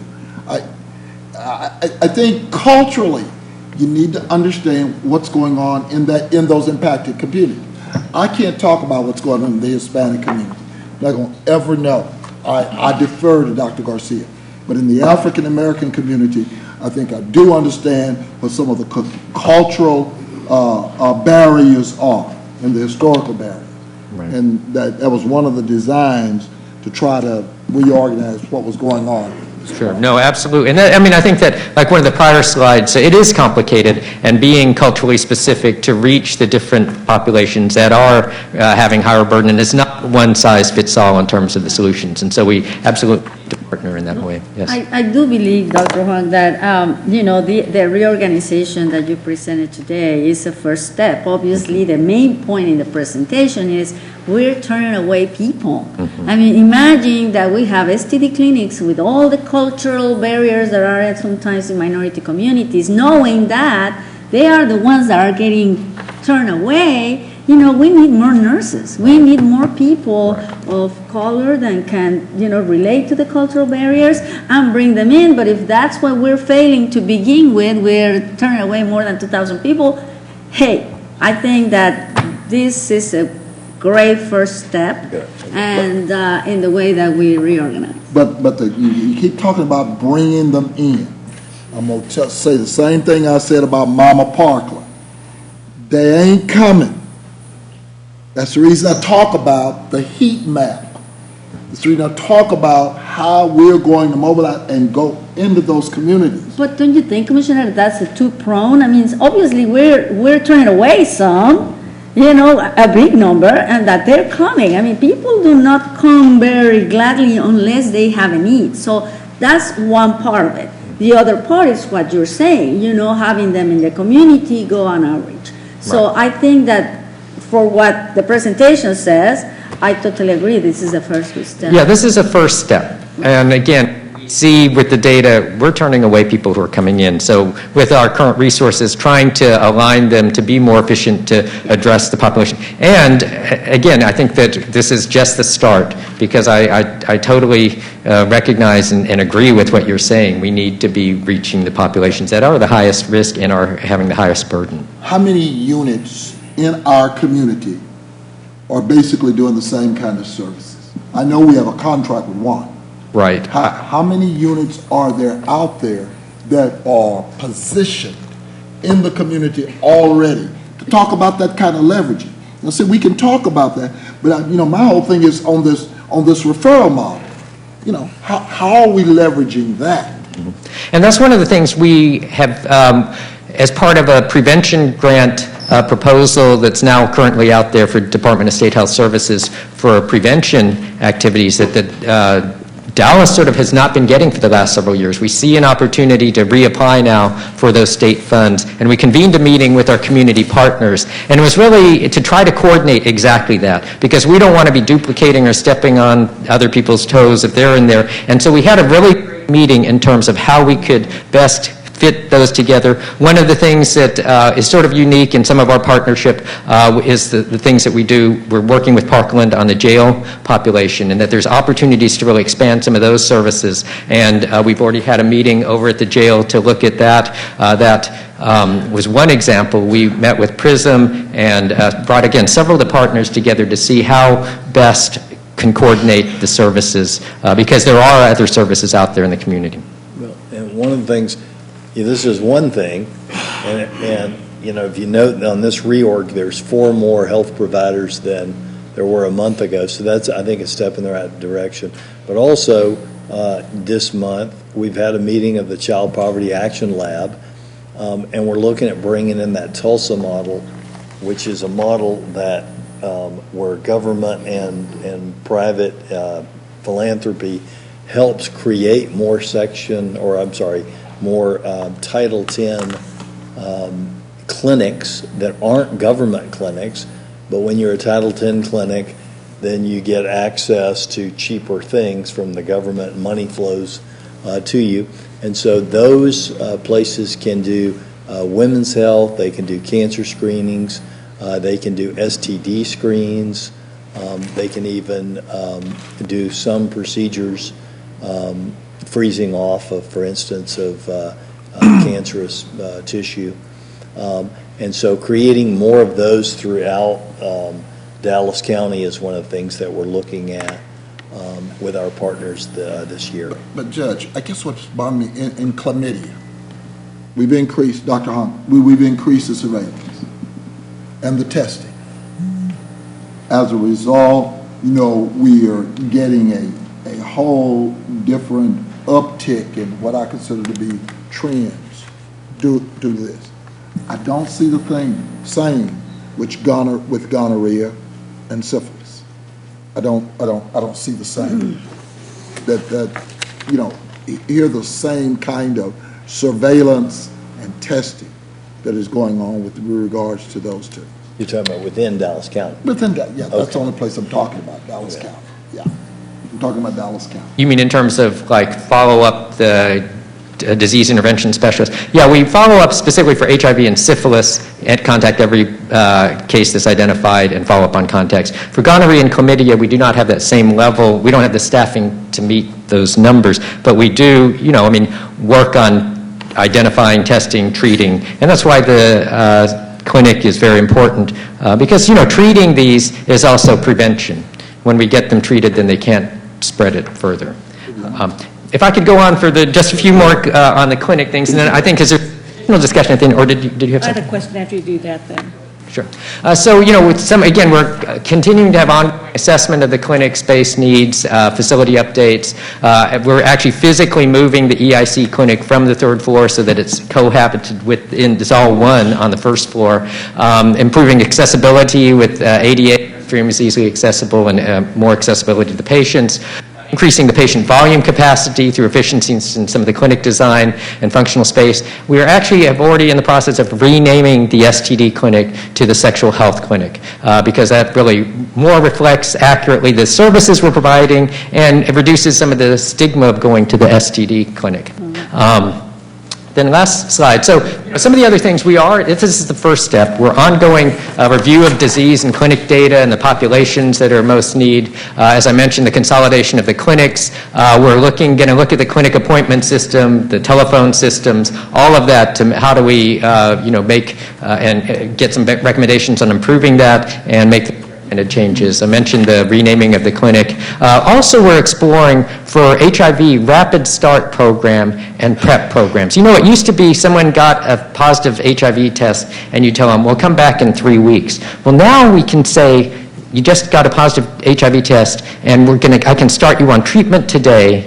In 48 days you could be virally suppressed and you can live a normal lifespan. And if we start offering that rapid start, then hand them off to the other partners for the follow-up treatment, but get them started immediately. Also, we're looking at PrEP, offering PrEP in the clinic and exploring that. That's the preventive medicine that you take a pill a day and someone who's at high risk but doesn't have HIV and it can prevent HIV. And so it's called, it's a process, so it's not just people that we test that are positive for HIV, but also people who are high risk that test negative. Status neutral is what we call it. So we follow up with both of those lines of patients. We're also, as I mentioned, applying for the DSHS prevention funds, and we're coordinating with the community partners because absolutely there are tremendous resources in the community already doing some things. How do we best leverage those and partner with this? I've actually, again, and when I was in Austin, had been leading our fast track cities, and I think there's a lot of interest in us being a fast track county to end the HIV epidemic. There's specific goals, 90-90-90,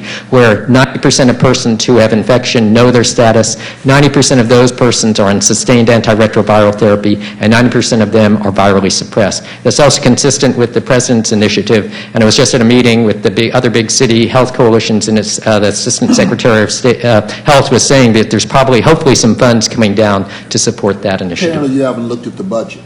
Yeah, well, Yeah. there is. It's 71 or 291 million in that proposal. So hopefully that will get through. So again, I think that, and we want to do that in concert with the community partners. We will continue to look at additional staffing needs and resource needs, and hope you'll look kindly as we go through the 2020 budget process, so that will be coming. And then again, exploring enhanced outreach for our STI services. And we're partnering with the Medical Reserve Corps that came after the PIAC meeting. They're scheduled for April 13th in 75216 to do enhanced outreach. Dr. Huang, how feasible does it look? I mean, I have to say, I was impressed with the presentation. You went through every single step. And of course, the goals, the strengthening the clinical capacity, and of course, the expanding and prevention of outreach, I think looks great. I mean, I really like the way you put it together in the presentation. Now, I definitely will look forward to see how the $291 million fits all this. But, I mean, I have to say congratulations. I like what I've seen. This is something that, like Commissioner Price says, we've been talking and talking and talking, and really we haven't been able to really outreach into the data. I like the fact that you're proposing a 30 to a 50%. That is a good number to start. I mean, actually, I thought 50 was a little high, but what the heck? You know, the sky is the limit. So I like to see those numbers, the patient volume capacity, going higher if possible. So thank you so much. Sure, thank you.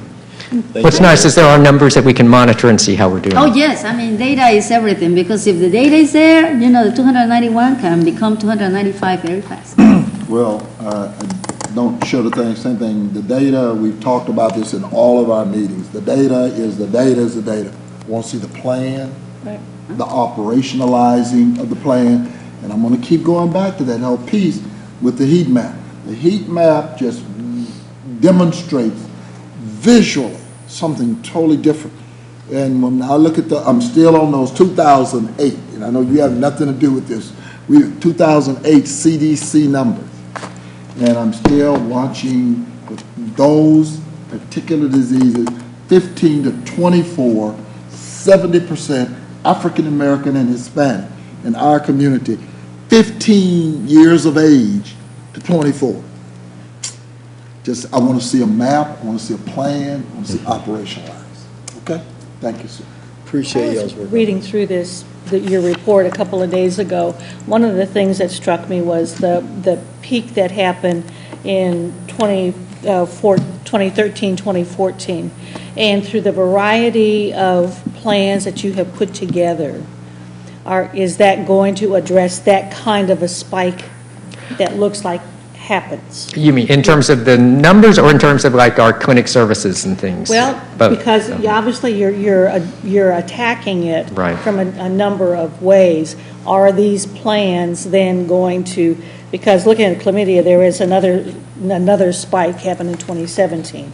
As far as the HIV, there was the peak in 2014 and it plateaued off. Mm-hmm. Whatever happened in 2013-14, are those particular factors going to be addressed through the plans that you're putting forward today? Absolutely. I mean, I think there were some internal issues that occurred around that time that Exactly. we're addressing, and so that this is going to address some of those needs. And again, it's an ongoing process. We will continue to look at how this is, exactly, Always how our going numbers back are and working. reviewing, right. But even with, again, with the HIV efforts, those are metrics that we can really monitor. Some of the initiatives that work as part of the Fast Track Cities, getting emergency departments to do opt-out testing, to do testing for everyone who gets a blood drawn for any purpose. Parkland is already doing that, working with other community partners to get that, because that's how we can not miss people who are coming into the healthcare system but are perhaps not identified as having HIV. This initiative in partnership with the jail is another great opportunity to really identify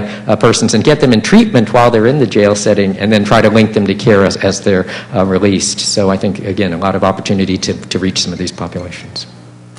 Dr. Wong, I want to thank you for this great presentation. It does embody a lot of great ideas that you're going to get a chance to implement. These ideas will bang up against the world, and some will necessarily fail, in part or in whole. And the only thing that I ask you is, when you come back, please be candid about that and say, this failed. Because we need a culture in Dallas County and writ large where we can say, this failed, we're moving on to the next thing. Because unfortunately, when we lack that humility, we don't get to the next answer as quickly as we should. So please, when you do come back, let us know. Yeah, we won't improve unless we look at the reality. I will thank you immensely, because everyone knows you're a really smart guy and you're an expert, and it'll give other people cover to finally come up and say, listen, this failed too, and hopefully we'll start fixing things a lot quicker. Great. Yeah, we're committed to that. Thank you. Thank you. Thanks for, I'm really impressed with what you're doing so far, and would be remiss if I didn't say I appreciate all the great work Dr. Chris Perkins has done as well. Absolutely. Yes, Thank you, Dr. I really appreciate everything he's been helping and the insight he's been providing. So. We love Dr. Perkins. He's the county doc. All right. Thank you. Thank you. Thank you. Commissioner Price, you got some. We have some. We have the SBE before that, don't we? Yeah, there's a SBE. Yeah, in fact, the fact that they're really after me, but I would defer because SBE, I think we've got some advocates Yes. who are here, and they've got some other things that they need to do. I think I saw Ms. John Webb, Martinez if you will, and Mr. I'll Proctor, defer. right? Yeah, it's a lot, quite a few. I'd rather, yeah. Do we want to do a motion to change the normal order to go to? Yeah, motion to suspend the agenda. Second. Got a motion and a second. Any unreadiness? All those in favor, let me know by your sign of voting. Aye. Those who oppose, same sign. Chair is in affirmative as well. Good morning. Judge walked out, but good morning, court members. My name is Ruby Webb, Director of Small Business Enterprise. Further down. I'm here to kind of give you an update on the past year's performance of the Small Business Enterprise Program. And I wanted to start off by giving you an historical preview of where we've been and where we're going. The program, the MWBE program, started in 1986. And in 2015, Dallas County went and conducted a disparity study. Through those findings for that study, the court had adopted a policy in 2017 and also created the Office of Small Business Enterprise. And in 2018, of January 1st, we finally launched the first program. The mission of the program overall is to increase business opportunities and participation from small business enterprises. I don't know who changed the damn screen. I keep telling you know, I'm 69 years old. Hell, I'm having a hard time seeing this stuff. You're going to have to show me your driver's license. Yeah, but I mean, at some point in time, I mean, and I've noticed that lately, and I don't know if this is the new program. Condo's coming. Okay. Everything is getting smaller. Yeah, it's Commissioner getting Price. smaller. Hell, I can see it. And I have to agree with Commissioner Price. I'm fine.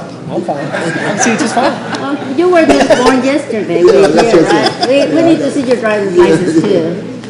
But yeah, I mean, you can go ahead on. I just want to, we just need to expand this thing. Yeah, no, I agree, Commissioner. I mean, I see all the circles, but I don't see the presentation. Yeah. And the judge is going to be in trouble too. We suspended it and removed the SBE because we got folks here. Sounds good. You can go back to work.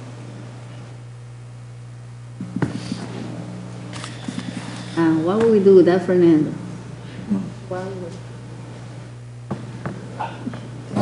And the quorum has to talk. Yeah, we got it. Got it here. Just wanted them to. You can go continue. Yes. Continue. There we go. Now I can see that, Fernando. Oh.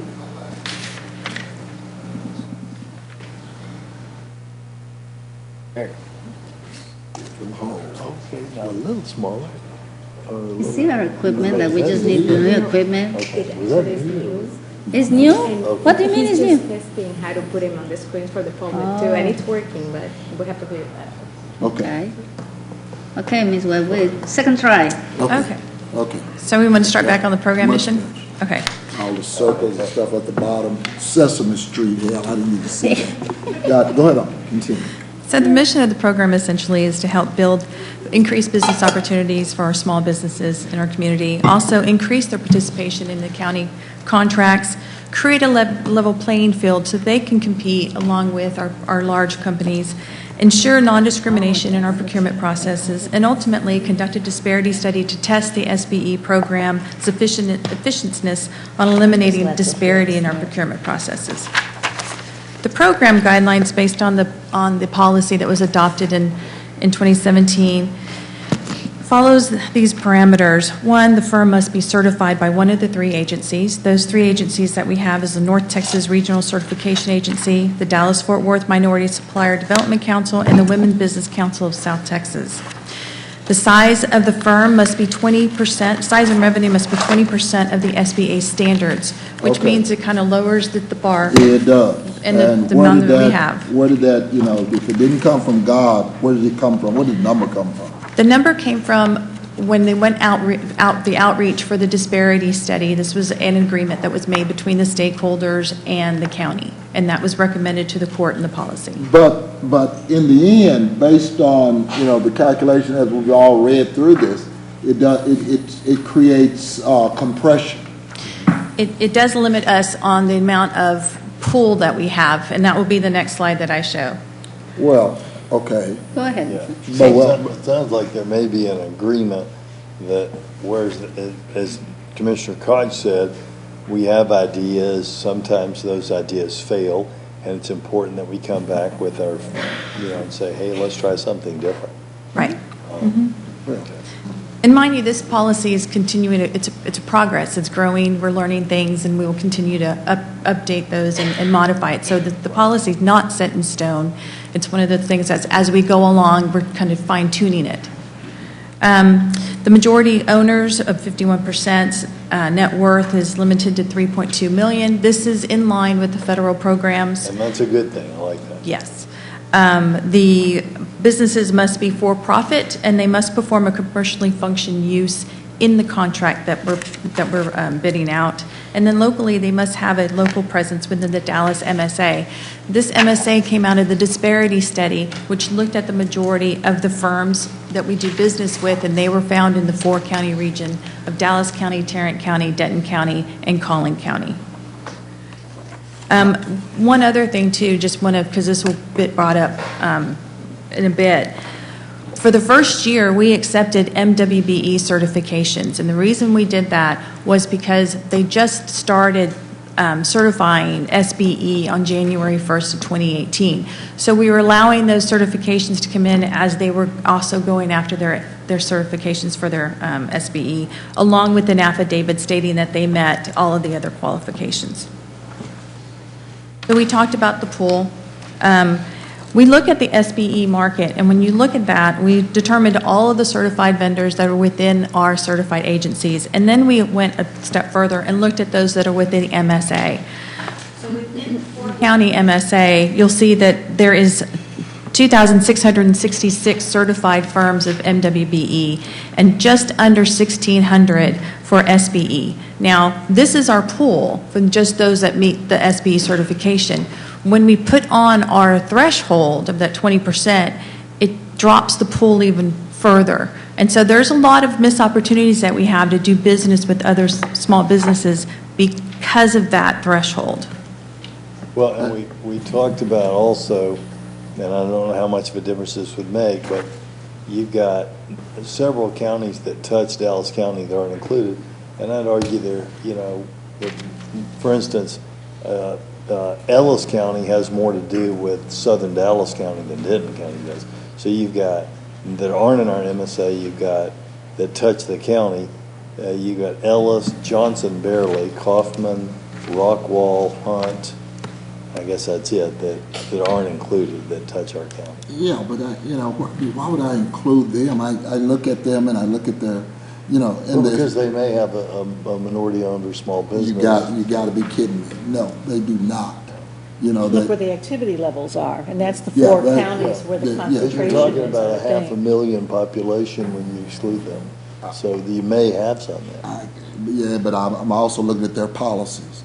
In fact, we had this discussion last night at a presentation I did. This is where the small business parks the trucks at night. They may live in Rockwall County. Something to look at. Okay. That's something that we can argue forever. Keep going, Ms. Wynn. There were 2 action items that we had for 2018, excuse me. The first is to conduct a new disparity study. So we spent the past year putting in those mechanisms that would help us collect and monitor and also help from a compliance standpoint of this contracts.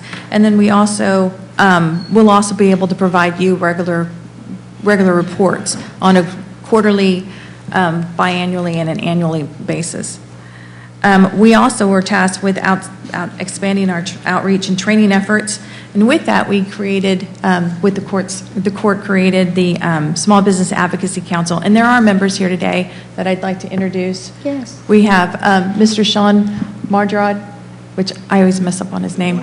Good morning. Miss Margot Posey, Ms. Margot. Miss Bernice Elder, and John Martinez. John Martinez is here too. We do have a couple of Kamisha Mason and Carmen Garcia that aren't able to make it with us today. And then we have an open vacancy, which Mr. Koch has just turned in a nomination, and so we will be bringing that forward to you here shortly. We also expanded our staff, our trainings for our staff, which is the SBE training. Over a 7-month time, we went over 6 modules, touched 16 departments and a little over 100 people. The modules are all on the intranet for anyone to look at, and then we also are open to providing extra trainings should anybody ask. And then lastly, network and training events within the counties, and then also in conjunction with our stakeholders. For the first action item, to prepare for that disparity study, there are certain components that we did put in place. We're using our B2G system.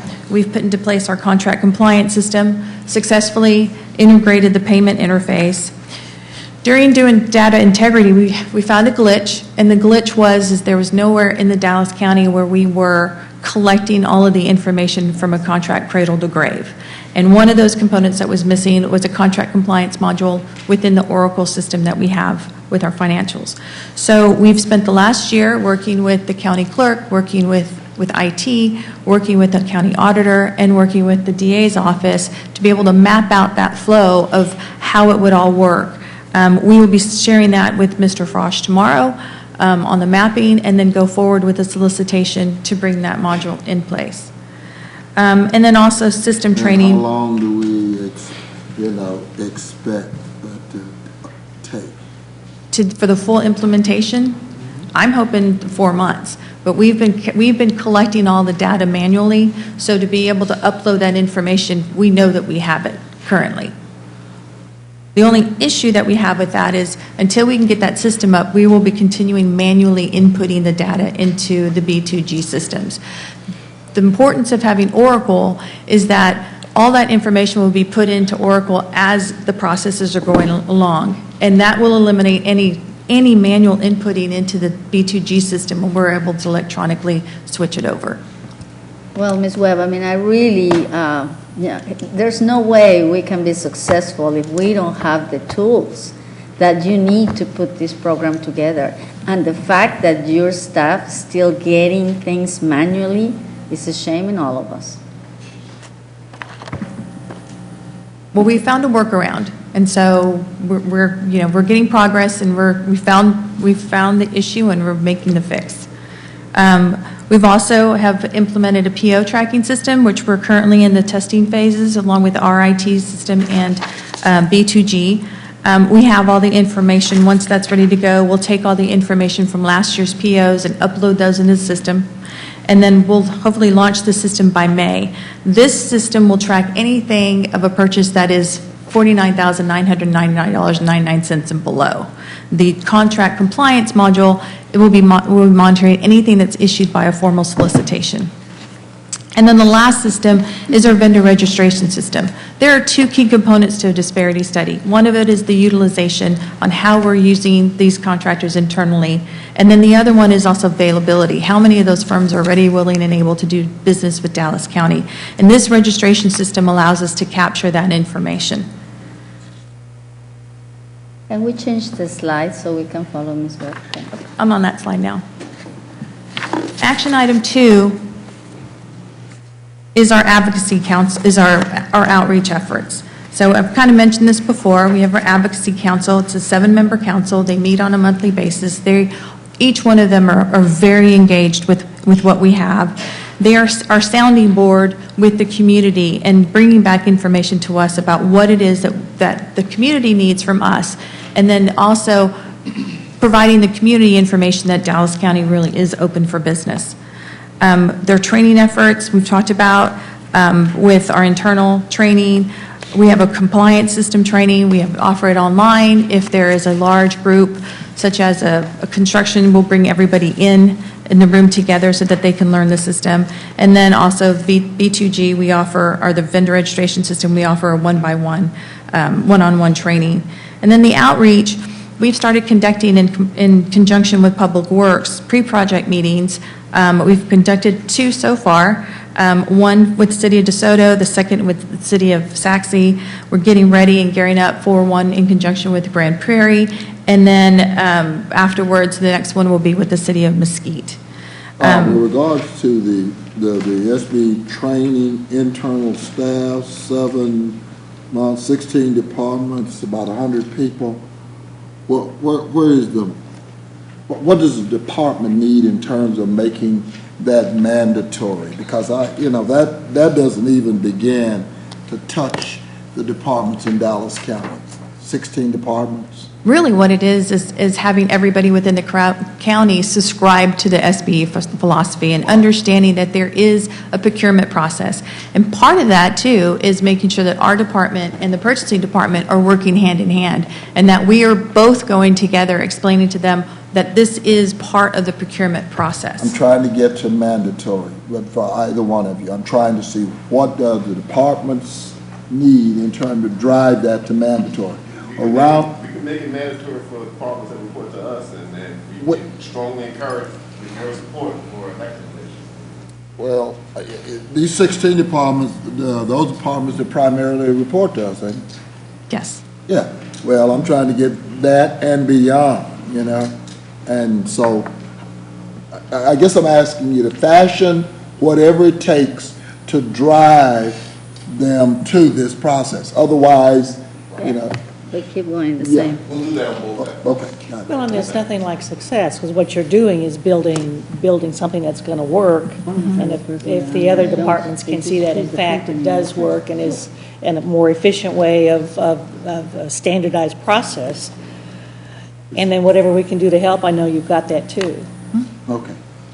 Okay. And the last is we're going to be conducting SBE workshops. And we actually have a really great opportunity to partner with the Dallas Regional Small Business Administration. They have a stipend that we're going to be able to piggyback on to where they can bring expert speakers in different areas to help with our training efforts. So I wanted to give you a kind of a snapshot of where we're at from a spend capacity. One of the things that the disparity study did not do is provide you with a baseline. So in order to kind of give you an aspect of where we're at, so we can look at where we're going to go and measure our success, we took the whole spend from 2018. And mind you, when you look at 2018, we looked at all the spend from January 1st, 2018 to December 31st, 2018. And those contracts actually are composed of contracts that were issued in 2014, 15, 16, 17, and a wee bit from 2018. So when you look at that, and you look at that total award, $655 million was allocated or was spent out. 20% of that went to minority women-owned businesses, and just short of that 20%, 1% of that went to SBE only. That number is still small because we were just starting the program. And then 80% went to non-certified firms. But these are prime contracts. These are all prime contracts, correct. So the numbers on the subs are probably going to be much better than the 20%. The number of, yes, so the numbers with the subs in it would have increased them. But we don't have that data yet. Not for the spend. Not yet. But Right. see, that's what bothers me.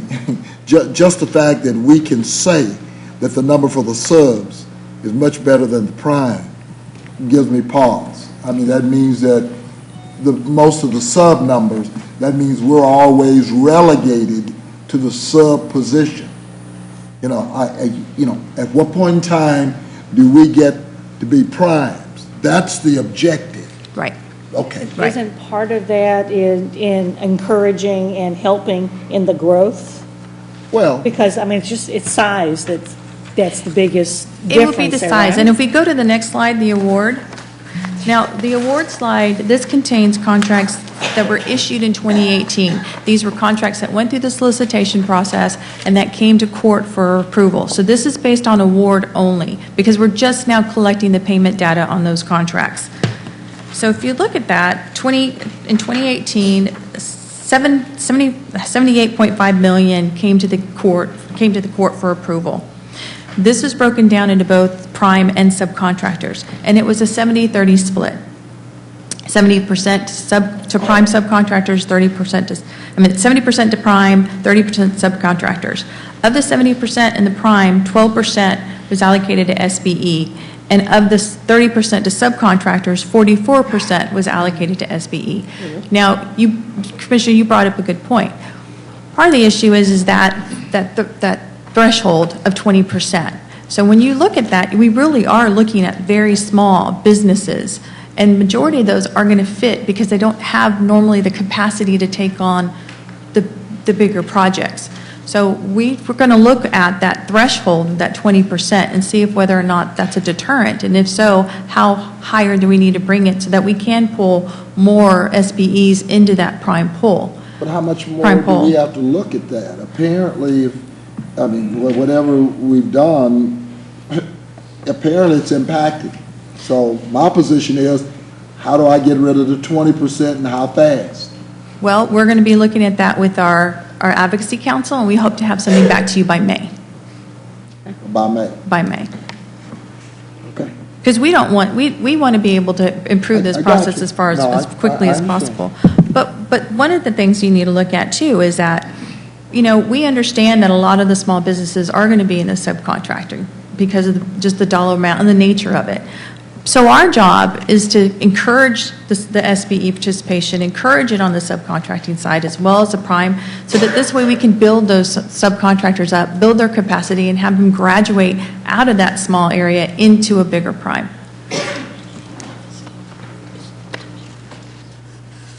And then lastly, these are our recommendations of some of the things that we've learned in the last year and some of the improvements that we see going forward. One of it is, if you remember that grandfathering that we had for the first year because the SBE certifications were just handing, we'd like to extend that another year because there's still education that we need to bring out there to these minority women-owned firms that they need to get these certifications, and we're still finding that from an education standpoint they're not aware of that. So this will at least give us one more year, or at least almost half a year, to be able to go out and educate and push that. Do you have a rough idea of how long the process is to get that small SBE certification? It shouldn't take more than a month. It depends on how. What about man hours, just kind of roughly you think? From a certification standpoint? Yeah. Oh, gosh, I wouldn't know, because we don't do them in-house.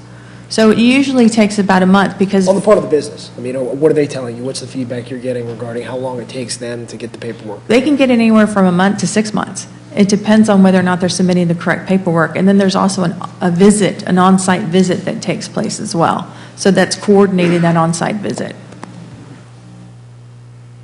Are you going to add something, Mr. Frost?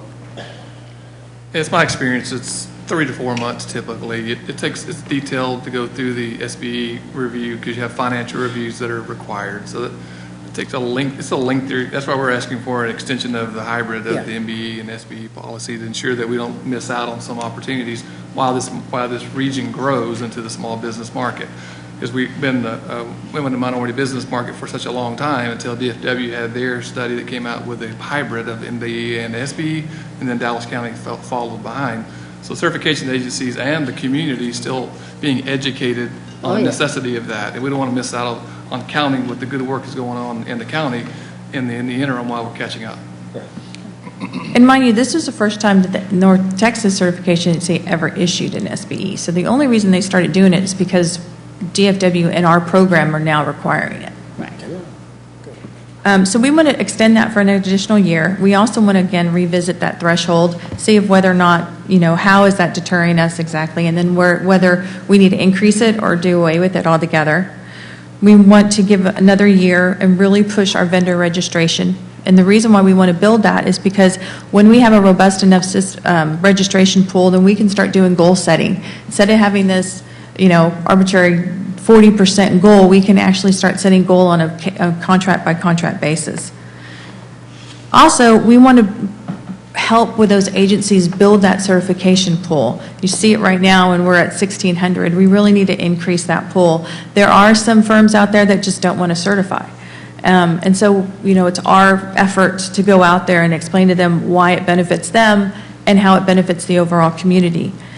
The other thing, too, is, Mr. Fosh being here 3 weeks, we've talked a lot about aligning our policies. Sometimes our policies, the way that they're written, are working against each other, and we need to make sure that they're working together hand in hand, along with our departments working together as well. And then lastly, until we can get, all of our data, and we talked about this when I first came on, is making sure that we have a robust enough data sample size to go for a disparity study. And so because of that, I just wanted to kind of put it in your mindset that there might be an extension to the sunset period to be able to get us through that. But, I'm not saying that we have to extend it today or next year, but, when we're ready to push that button to say go, we're going to have a better idea of, where we're going to stand. I'd rather be done right. Yes. Thank you. As painful as it might be, yeah, I agree, Ms. Webb. Thank you so Good much. job. Great job. I mean, the numbers is still the beginning. The numbers could be better, but I guess we have a good plan to move forward. Mr. Persh, no pressure. After 3 weeks, we really hope that we can integrate all the process that you talk about. And I wanted to take a moment, too, because I think they're here. I wanted to recognize my staff because they've worked really hard in trying to help develop the programs in the department. And so in the audience is Christopher Webb, who's the compliance officer, Francisco Pena, who's our administrative assistant, LaSonia Allen, who is our outreach officer, and Rosa Rodriguez, who is our program specialist. Thank you. Right in the back. I want to take this opportunity to the Advocacy Council for all of your subject matter expertise into this project. It's difficult, as you'll probably hear in the weeks to come as we talk about some people being 400 years in this country and ain't nothing changed. I can imagine when you start talking about getting into the economics, how difficult it is to penetrate that data. You can have all the policies in the world. You can have all the subject matter expertise in the world. But until you have some enforcement, I think the sheriff calls it compliance. It's still enforcement. Until we get that, nothing else matters. And I just appreciate the leadership on the ground. And I want to thank also the advocacy group that has been working with us, all of you here today, because I know it's time that you take from your busy schedules to be advising us. We knew it was going to be a tough climb to the top, but definitely I think that the MWB that the county had at a 12% minority participation was not acceptable. So, hey, we continue to fight, and get all the data that we will need to have the best MWE program that we can have, and competitive with other entities that are very, well recognized here in Dallas County, like DART, the city of Dallas, and DFW Airport. So that's the goal, to be just as competitive, and we thank you for all your help. And thank you, Ms. Webb. Great presentation. Still at the beginning. I'm sure the next presentation will be better. And thank you, Mr. Fuchs. We really look forward to all your help with, SB programs. So thank you. Ms. Webb, thank you very much. Doing a great job, having to cut a lot of things out of whole cloth. Quick question, because I know you have a lot of business processes that you're starting to implement. How satisfied have you been with the pace of IT implementation, specifically software implementation, within your business processes? We've had a dedicated person, Daryl Campbell, that's been working with us, and so he's really, we've been lucky enough to have him. And so IT's been pretty responsive with getting our systems up and going, and especially with this Oracle, the contract module, it's pretty complicated. It's gonna be multi-department function and input, and so to be able to get the flow as quickly as we did is pretty impressive. Thank you. Thank you. Okay, thank you. We couldn't do it without you. Thank you. Okay. Judge, we got a number of issues that are out here, and I'm going to try to move some of them along. I understood that Lion Barger, Mr. Martin, had asked for a reprieve to get some more information with regard to... Okay. With regards to the whole pretrial release update, I see Mr. Steele here. I had asked Mr. Brown to generate for the court. I understand the administrative judge has returned. And not, she was out on, I think, FMLA. And so I will defer that until we get that matter resolved. the county clerk, let's hold on a second, I got so many marks up here.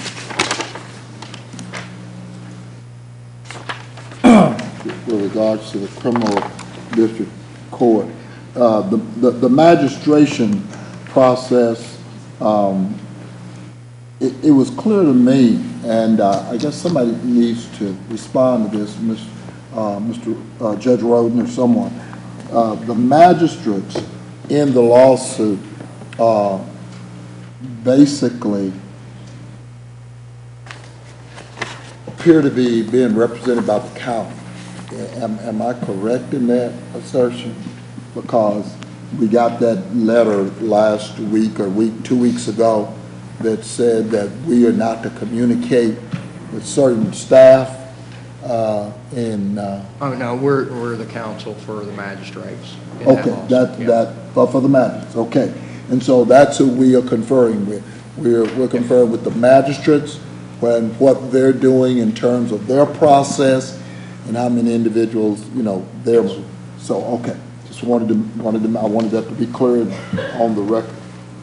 The whole, again, the omni fees and all, we're still working on Ironbarger collections. Mr. Brown, with regards to the, and/or Mr. Martin, I guess, the addition of the associate probate judges and staff, where are we? Daryl and I met the judges yesterday, and we came to a conclusion on the writing of a briefing for the next Commissioners Court to present to you our recommendations. Okay. So I guess that'll take care of Ms. Richardson and the Department of Public Defenders for mentally ill with insurance. Her position is actually on for today as a court order to create Right. a position for the mental illness with insurance. I do need to talk with Russ and her to see whether or not we need to amend the Commissioners Court authorization for her to hear cases. In my recommendation, I had put in language that did make that change, but it didn't actually make the court order. So I'll be addressing that with them this afternoon. Okay. And with regards to the, well, I'll leave the second part of that Dallas County Public Defender. And with regards to truancy courts, I just passed out to my colleagues both the leverages of every ISD in Dallas County, the tax rate and the tax levy. In addition, I have generated to all of the ISDs that are part of our so-called truancy. I have asked them for all records. You now have a copy. It is certified return receipt requested, a PIA regarding all of the information regarding that matter. So once I get that information, I will put it back on for presentation to this court to continue to talk about what they invest in this program and what we are investing in this program and the costs associated with it. I guess I tried to run through them as quickly as I could. I had more notes, but I'll defer. Okay, Judge, and that's basically it. Yeah, that's it. All right, so that runs through all the commissioner court members' presentations, and we're now on our consent agenda. Is there a motion on the consent agenda? So moved. We're pulling personnel. Yes. As part of that consent agenda. Yes, we are. I did say that, yeah, and I said that to the. We're pulling it and separating it, and that's where I wanted to ask for her, separating out, never mind, you've already answered that. Yeah. All personnel, never mind, that's fine. So you got it already? Yes, I already told. Accept the change. Yes. Okay.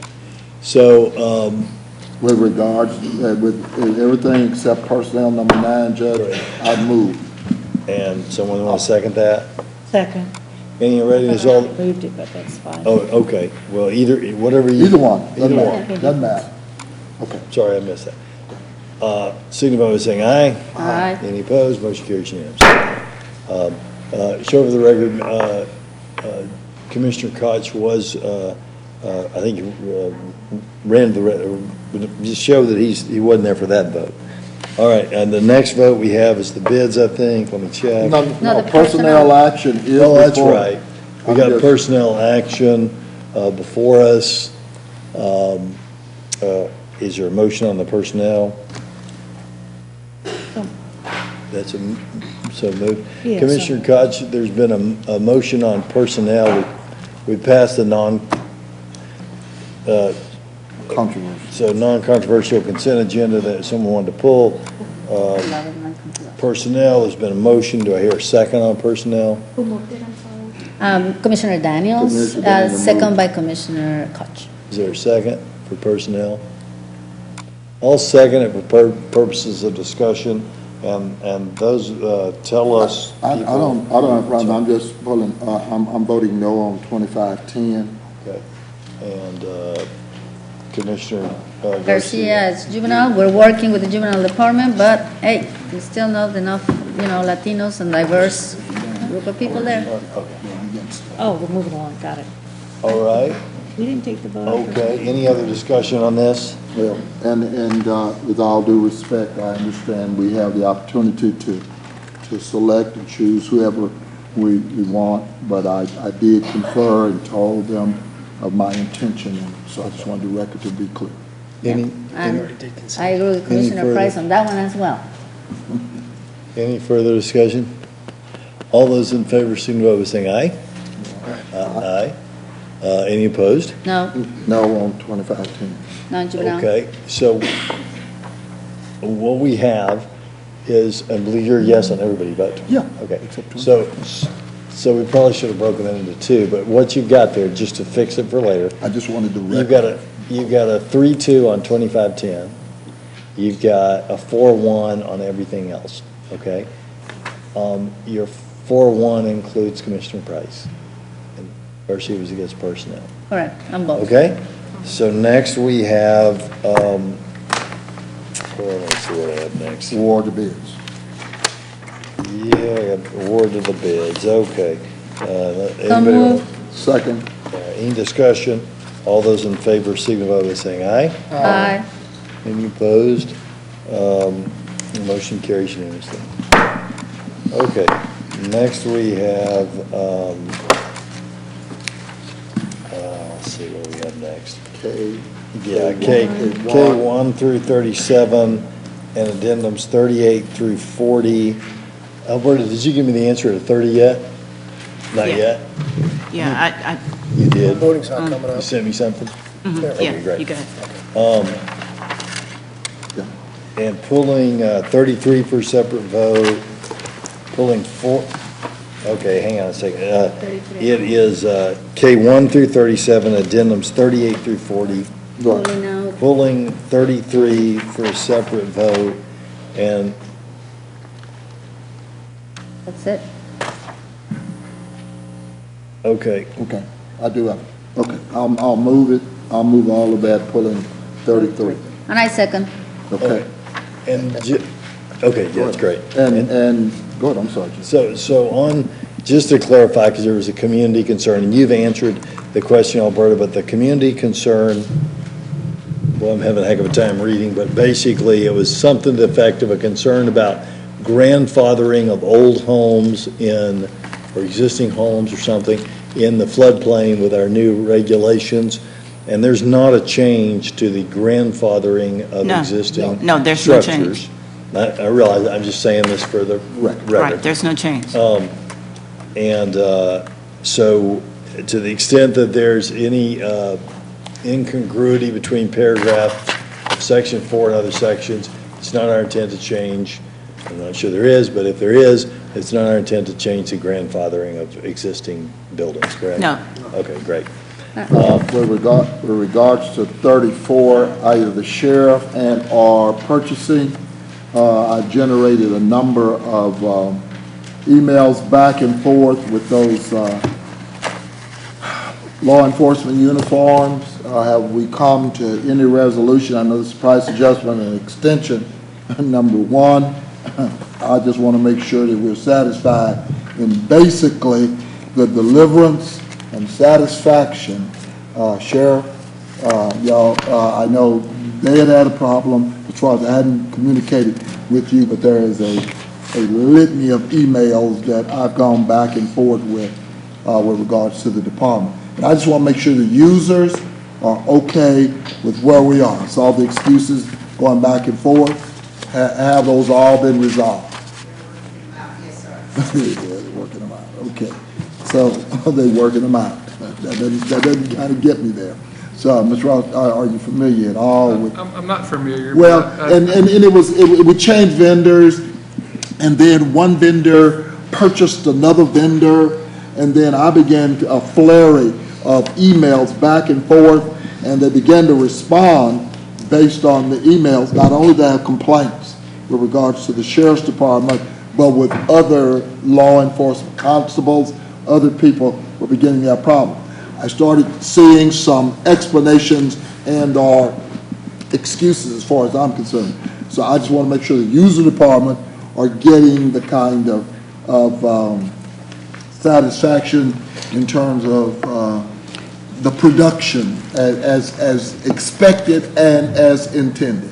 It has improved. We have been working in conjunction with the purchasing department to meet with the vendor, and we've sat down with them and gotten some clarifications on some things, and so we have been seeing some improvement at this point. So we're still working to a point where the improvement becomes what it is that was expected in the initial stages, but we're still working through it. Well, and I definitely want to sit down with staff and with the vendor, more importantly, to ensure they understand their responsibilities with the contract, so to ensure they have compliance with their contract. Right. So we'll do that And I in short order. apologize to you. I saw it here and I had a note and didn't bring it up to you because my emails have been going back and forth, both with Mr. Price. Price, and, yeah. right. And I understand staff has been working with the client department, but I want to make sure that I'm involved and Right, make sure we no. understand the urgency to ensure the clients get what they need. Right, exactly. We spend a lot of dollars, so that's what I want to hear for the record. So if that's the case, I guess I'm asking this price adjustment and extension number one, is it purchasing's intent that we proceed at this time? Yes, sir. Okay. Okay. Thank you. I just wanted to make a comment, and first of all, thank the Budget Office, Mr. Ryan Brown, for all, the items that he has today for specialty courts within our criminal justice system. Yesterday at our Criminal Justice Advisory Board, we had a very good meeting. Our new district attorney, Judge John Crusoe, was present and briefed the whole group and law enforcement agencies about all the programs that he's doing. Obviously, right here today on addendum item number 39, we have the DWI court as the chair of the DWI task force. I am proud that it's one of his, main initiatives. As we all know, driving while intoxicated is a preventable crime. I mean, you're going to drink, just don't drive. That's it. That's simple. So I'm glad to see all this. He pretty much laid out all the different programs that the new district attorney's office is going to be moving. I encourage my colleagues to read the minutes that the board is putting forward. It was a really, really good meeting. So with that being said, thank you, Mr. Brown. I know that you're in the forefront of getting all the money we can get, and we appreciate you. And just one last thing, Judge, I want to thank Mr. Alberta Blair, Ms. Tony Backus, and their staff. We spent the wee hours of the night last night at Lancaster City Council. We got a chance to brief them with all the projects with regards to not only what's coming up on call number 7, but historically, and to bring that council. They asked for a work session, and we did a work session. We were there. And so I just want to thank you and your staff. And, I'm going to thank you also because we're going to Grand Prairie for a public hearing on one of our projects as well. So I know that if Commissioner Price had you working till late at night, I'll try to beat him and get you out earlier. I I also wanted to make comment, too, that I really do appreciate just the work of everybody pulling together. For example, on number 1, which was the Clean Air Task Force is being stated in Dallas County. We still have issues with ozone and particulates and all the other stuff, and we recognize this, even though the legislature tends to shift around a little bit. So thank you very much for keeping us on that track. Okay. Call the question, Judge. Okay. If there's no further comments, all those in favor signify by saying aye. Aye. Any opposed? Motion carries unanimously. Judge, before us in the miscellaneous brief, the budget. Oh, wait, you got 33. 33. I'm sorry, I'll move 33, I'm sorry. Move 33, the request proposal commercial janitorial cleaning services for Henry Wade Juvenile Justice Alternative Education Program Facility and Panoramic Circle. And this is the Facility. last extension? This is it. This is it. This is it, okay. This is the modification to get cleaning to an area Correct. that wasn't. Yeah. I'll second for discussion. And I'll be voting, I'll be abstaining. I'm not opposed, obviously, to cleaning buildings, but I would join Tarrant County, Bexar County, and the other large urban counties in ensuring that we're paying a living wage to the people that are cleaning our buildings. Otherwise, the taxpayers are And they are getting paying SNAP benefits and whatnot to them. So as I have done, I'll be abstaining. And we will be, when we go back to bid, as we have already discussed before, Judge, and you know it, this court will be supporting that. At this point, we just continue because that was the way that it was proposed to begin with. So. Call the question. All right. All those in favor, signify by saying aye. Aye. Any opposed? Commissioner Daniel. Commissioner Daniels, second. I'm sorry. So motion carries 4 with an abstention. With regards to item M, the information budget that is before us, it is my continuing concern that that number 2 is the advancement resources, intercultural significant education arise doing business as Educational Center International Academy, the borrow in connection with a tax-exempt financial aggregate principal of $3.2 million. And then number 3 is the Industrial Development Authority of La Paz County, Arizona, the Corporation of the Education Facilities, Lease Revenue Bond, Pioneer Technology, and Arts Academy Project Series 2019 bonds. And I think that one was in the amount of $90 million according to their publication. As the court knows, I continue, I know we're strictly supposedly just a filing instrument. La Paz County, Arizona, 90 million. I guess it's going to the 15720 Hillcrest Road Center. I just still continue to have issues with this month's debt. I'm just trying to figure out whose rating are they utilizing. I see we got some people that want to speak to this thing. I want to know whose rating are they utilizing to rate these bonds? Because even when I wrote the Arlington Higher Education, and all I received was the amount of issuance, probably to the tune of about $400 million. I got it here. Anyway, here it is. When I wrote them, and they responded January 24, I shared that with the court with regards to what they were doing. I still don't understand how these bonds are being rated. And that's the way you get bonds. I'm having a difficulty. There's limited information, and all they gave was the amount of finance, the closing date, the school, and the bank underwriters. That's all they furnished. So, But, Commissioner, and I totally agree with you. the fact that we are expected by law to approve all this without very little over the surface. They don't even tell us to Or approve even it, they any just say file it.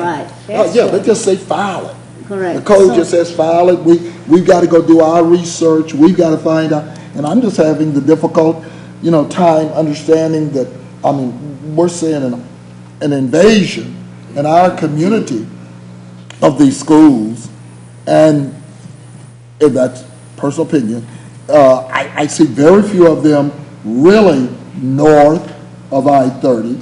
The lion's share seems to be in our community. Hundreds of millions of dollars. And again, my issue still is they're non-elected, they're appointed boards, and they're getting. And who can we bring, Commissioner, to brief us? Because, we had this discussion before, and Judge, you mentioned there's very little we can do because we are, by law, supposed to approve all these bonds. But I agree with Commissioner Price. I would like to know who is actually overseeing all these humongous amounts of money that we pretty much back up. And they gave, and I shared with you guys, Yeah. they gave us basically no information. Other than an ad in a newspaper, the minimum required that they have to do by law. So, Is there anyone we can call? How can we? there's some public speakers. There's some public speakers At supposed least to one be. of them was from Andrews Girth, and they know this upside down and backwards. So, if you guys want to hear from them, that's a I would love fact. to. I may, I may ask some questions about what our legal duties there and rights are, just so we'll have that. Will you read the rules of decorum for our public speakers, please, bailiff? Commissioner Court attendees are hereby advised that this meeting is conducted in accordance with provisions of the Dallas County Code, Section 74-71. Visitors and registered speakers are to preserve order and decorum at all times. Personal, profane, or slanderous remarks are not appropriate and will not be allowed at any time during this public meeting. Any and all clauses to be kept brief in observance of time constraints. Disruptive visitors and/or registered speakers may be removed and are subject to the penalties in the state of Texas Penal Code, Sections 38.13, 42.01, and 42.05. Registered individual speakers are limited to a maximum of 3 minutes, and the maximum discussion on any one topic is limited to 30 minutes. All right, and I don't have a paper list of our speakers, unless, you got one? Yes, here it is. That'll help me to mark it all up. Thank you so much. Okay. Great. And our first speaker is Amanda Stevens with Orrick Harrington. Hi there.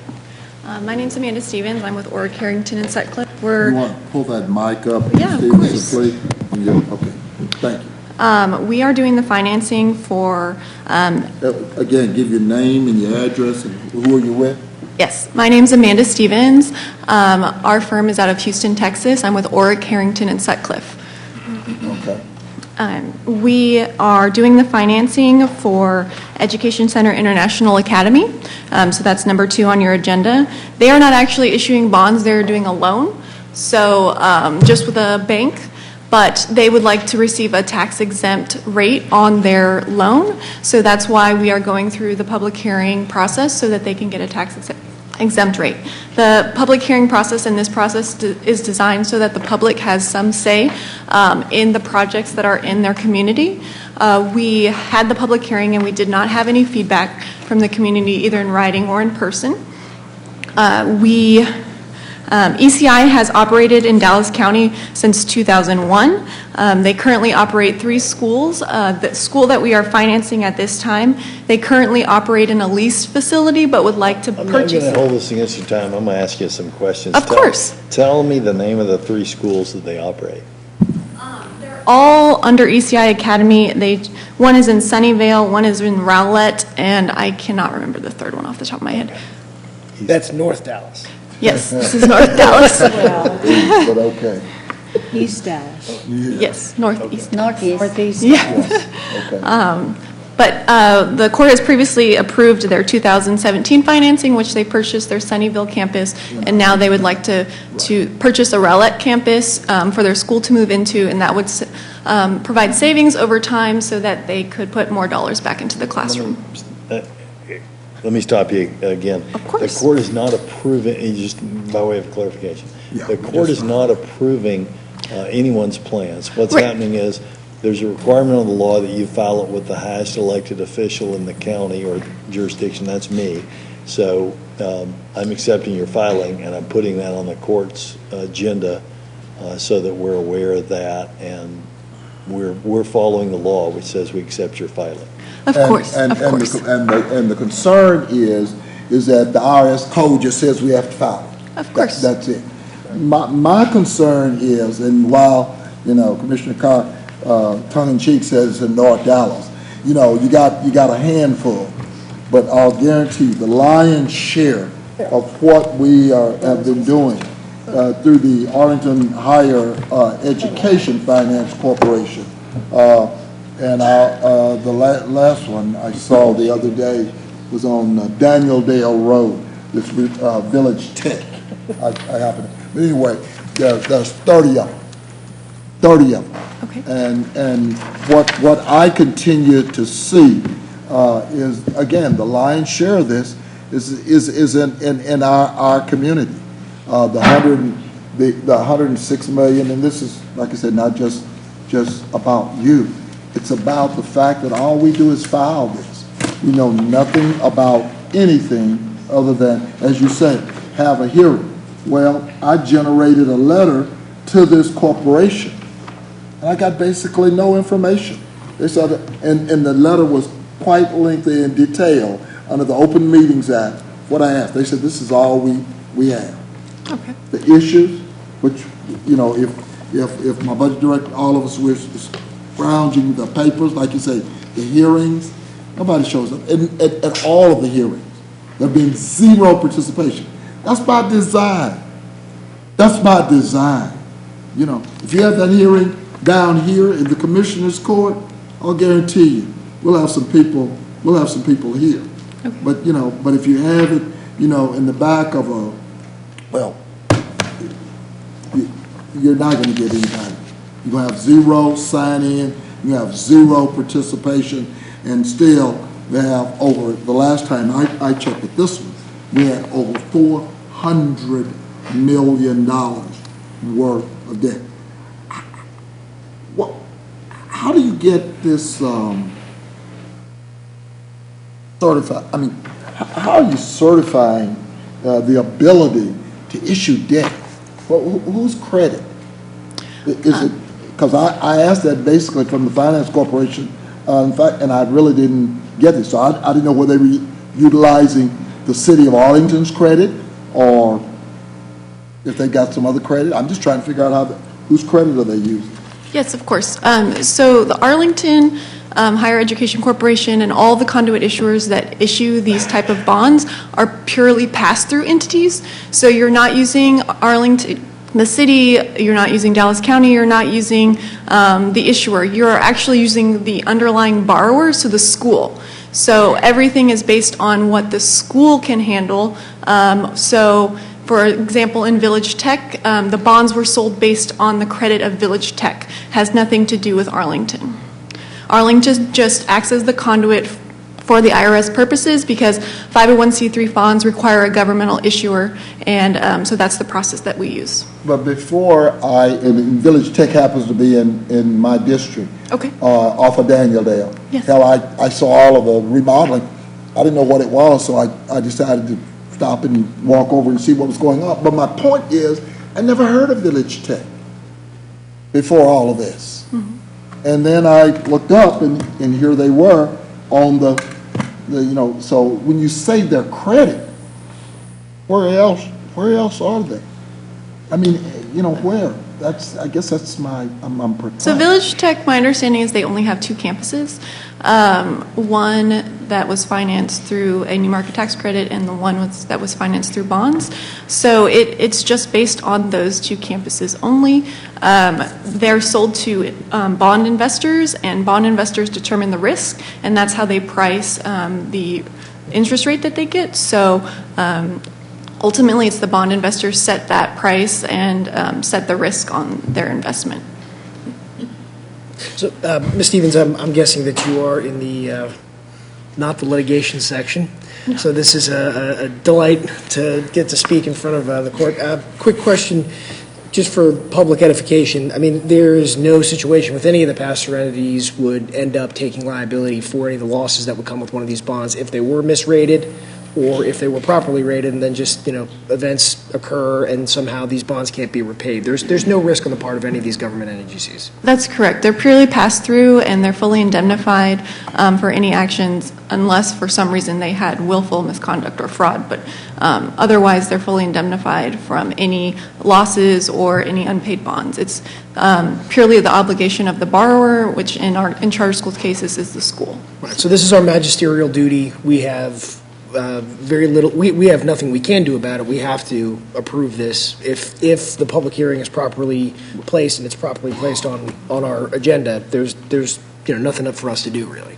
Really, yes. Yeah. Well, I just want to make sure the public. yeah, no, and I appreciate that, Commissioner. But this, as far as I'm concerned, it's still a subterfuge. At the end of the day, when we got these charter schools, they get their. Everybody keeps talking about, I love people talking about, well, we want to be transparent.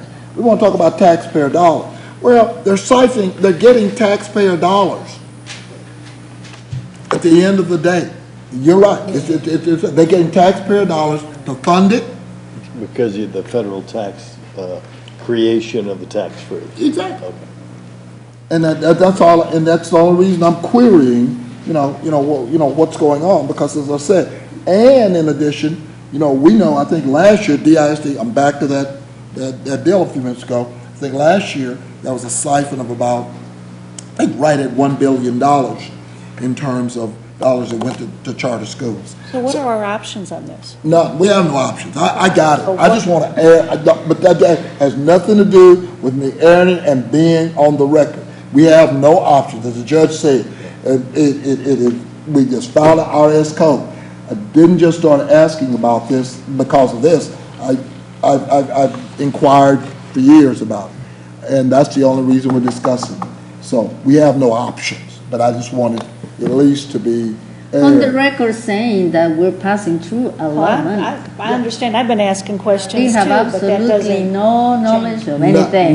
Nothing. We have nothing to say about it. We file. It comes through the county where the lending is basically taking place and or the facility is located.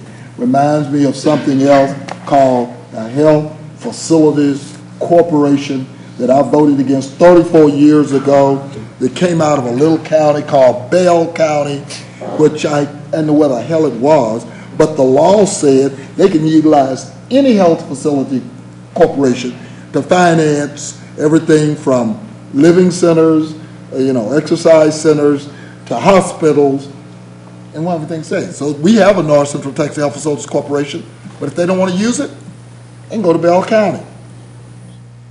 And all we have to do, they run it back through us and we file. And I've said something to our legislative delegation about that, quote, loophole. If they're gonna do it, they ought to at least do it in our dadgum county. We keep talking about, taxpayer this, taxpayer that, but yet still, you're gonna put something in our county, but you're gonna run it through another county. And just to reiterate and clarify, see, there's a camera there. I don't want you to misunderstand what we're talking about here. There is not $1 billion of local tax money from DISD or the county or the city or anyone going towards these charter schools. What the commissioner is talking about is because it is a tax-free bond, and therefore the bond holder is not paying taxes on his interest from the bonds, there is a federal tax benefit And the regulatory scheme that was set up by our legislature is that the companies who see, or entities who seek to sell these bonds will file those with me. And so that's what we're talking about here. We're not talking about shifting any money, any of your local tax money, to any non-public schools.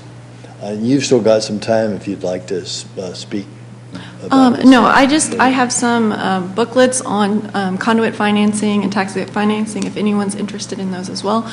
Also, I am happy to answer any questions. There are ways you can see the public documents. So if there are issued as public bonds, there is a repository where you can look up all of the bonds. So if that interests you, I'm happy to provide that information as well. Thanks so much. Thank you. Thank you for being here. We appreciate it. Yeah, thank you. You're the first one. He's got a second one, though. Yeah, Tom Sage, come on up. Oh, okay. Yeah, Ms. Sage, come on up. Thank you very much. My name is Tom Sage. I'm with Hunt and Andrews Kurth in Houston, Texas. Our office is at 600 Travis in Houston. It's a pleasure to see you today, and I guess I will apologize. A lot of these transactions I've handled. I've been working with charters for financing schools for about the last 25 years, and have brought a number of these through y'all for your approval and similar TEFRA approvals. Happy to talk about Pioneer, but also what I would like to do at the opening is, for any of you, I'm happy to come by at any time and talk about this as long as you want. My wife doesn't want to hear me talk about this stuff anymore, and so I love talking about it, and will be happy to spend as much time as you'd like talking about the structure itself, individual transactions, or any questions you may have. I definitely like that, and I know you guys are going to leave your cards with our court administrators. Will do, and happy to do that at the time of your choosing. The transaction we have in front of you today is for Pioneer Technology and Arts Academy. They operate currently 3 campuses, and will be operating 4 after this financing. Their campuses are in Mesquite, Fate, Dallas, and in Greenville. A number of these campuses are in Dallas County, and so therefore we're here for your approval. The transaction is very similar to one Ms. Stevens detailed, which is we are buying our way out of existing leased campuses that were put in place to get the school going. They've been doing very well. They're approaching about 1,000 students, and are able to buy their way out of these buildings and out of these leases. Charters find that to be very advantageous because most of the leases under these development facilities have escalators, and as you can imagine, you're just like your mortgage. Generally, you're dealing with a fixed debt payment versus an escalating rent payment. And as you've indicated, the charter schools receive their funding from the state. It is a fixed. I don't want that to be missed. Oh no, it's very public. Yes, sir. No, I understand, but when the Yes, judge sir. in his explanation, I don't want that to be missed. No, the schools are funded from state funding, and it is, if you will, kind of a fixed income. And like any other entity or individual living on a fixed income, reducing your expenses obviously aids your operation and aids the financial health of the enterprise. And so that's what we're doing here. We're buying our way out of leases. We would not be doing it if we couldn't finance it cheaper than the lease payments, and that's essentially the transaction. I'm happy to answer any questions about And my any problem of this. still is that, you know, as you said, you're getting state fund, but your boards are appointed. Yes, sir. According- I will defer to the legislature on that, I Commissioner. got you. Yes, sir. No, Yeah, I mean- no, I got you. Believe me, my senator and I, as my mama said, this is where we part horses, you know, on this issue. Yes, sir. You're exactly right. But you're getting state funding, you got an appointed board, and all the money in the world, seems like. And when you do that, you know, that money comes out of public sector. I mean, in terms of that appropriation. You know, the legislature doesn't put a bucket of money over here for charter schools and then a bucket of money over here for public schools. And according to you. Yes, sir. Let me respond to that.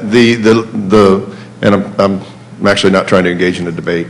The legislature puts money aside for every child in Texas to attend a public school. Exactly. And charters are a part of the public school system of Texas now. They weren't until the last 2 decades, but they are now.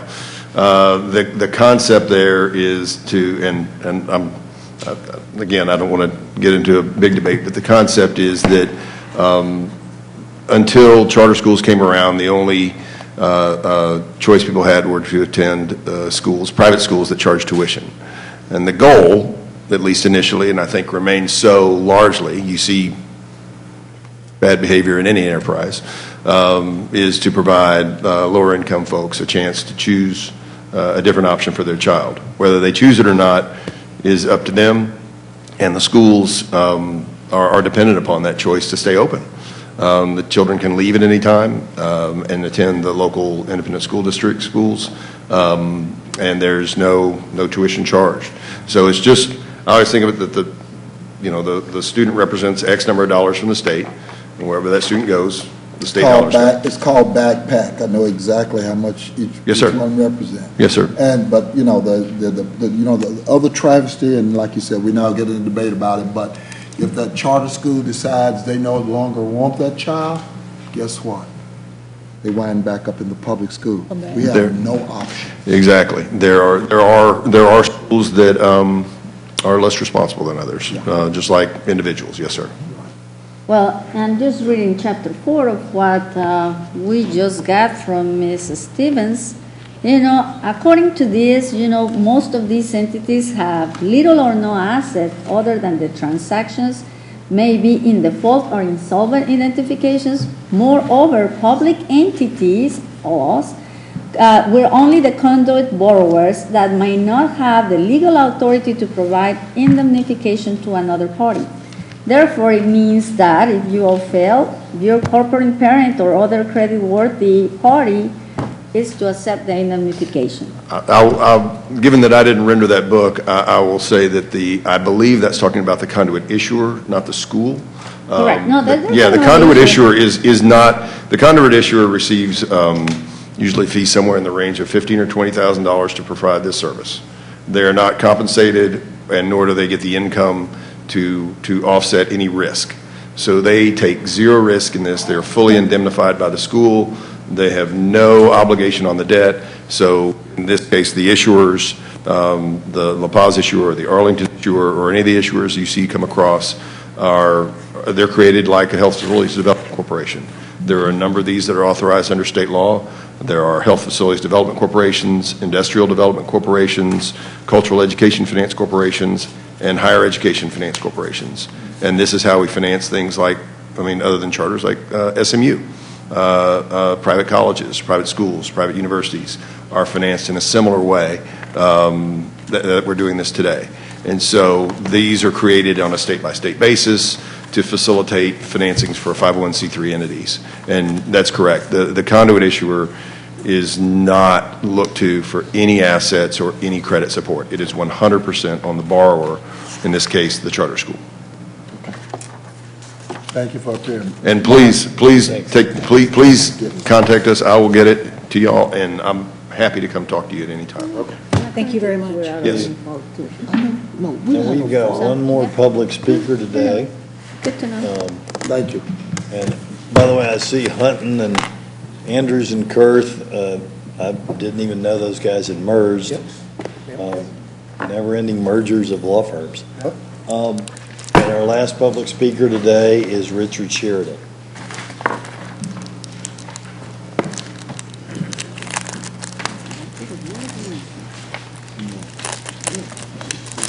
Thank you. Good morning. Rich Sheridan, 48 Live Oak Street, Dallas, Texas. I'm here to speak. An article that was in the Atlantic this month. Medieval diseases are infecting California's homeless. I'll give you some excerpts. Infectious diseases, some that ravage populations in the Middle Ages, are resurging in California and around the country and are hitting the homeless population especially hard. Los Angeles recently experienced an outbreak of typhus, a disease spread by infected fleas on rats and other animals in downtown streets. Officials briefly closed part of City Hall, reporting that rodents had invaded the building. Public health officials and politicians are using terms like disaster and public health crisis to describe the outbreaks, and they are warning that these diseases can easily jump beyond the homeless population. The homeless crisis is increasingly becoming a public health crisis. California Governor Gavin Newsom said in his State speech in February, citing outbreaks of hepatitis in San Diego County. typhus C said, medieval disease in California in 2019. The disease has fled as the nation's homeless population has grown in the last 2 years. It's gone up in Dallas, I believe, the city, 10 to 15% in the last year, and it continues to increase. In the last 7 or 8 years, it's doubled. So again, we haven't been able to address not just its staying status, but its growth. And the hygiene situation is just horrendous. The State of the Homeless meeting on last week, the number one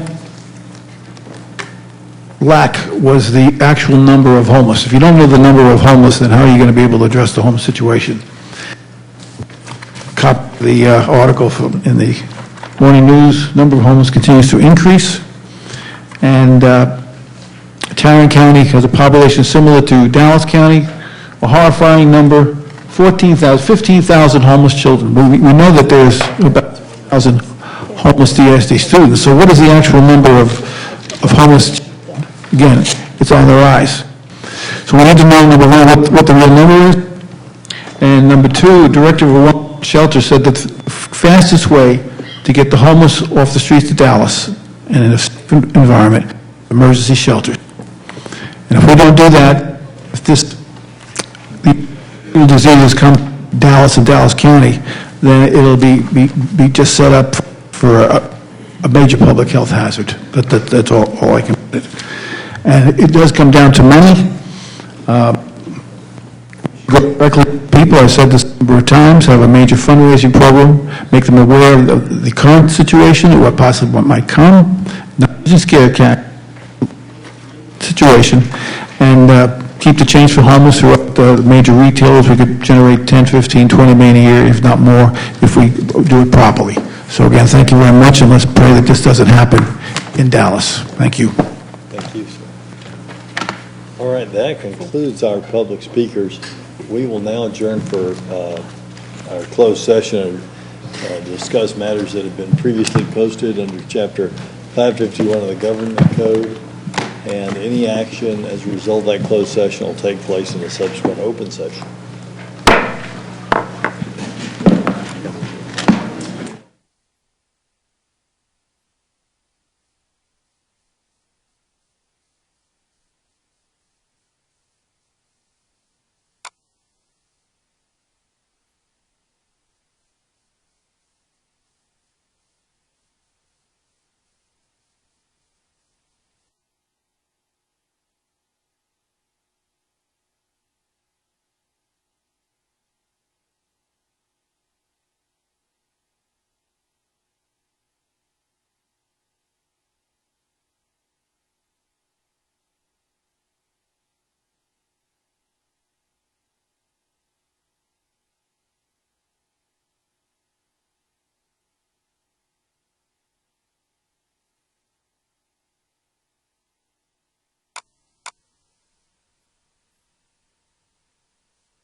she wanted to. We adjourned. What time did we done? 12:24. Thank you. Yeah.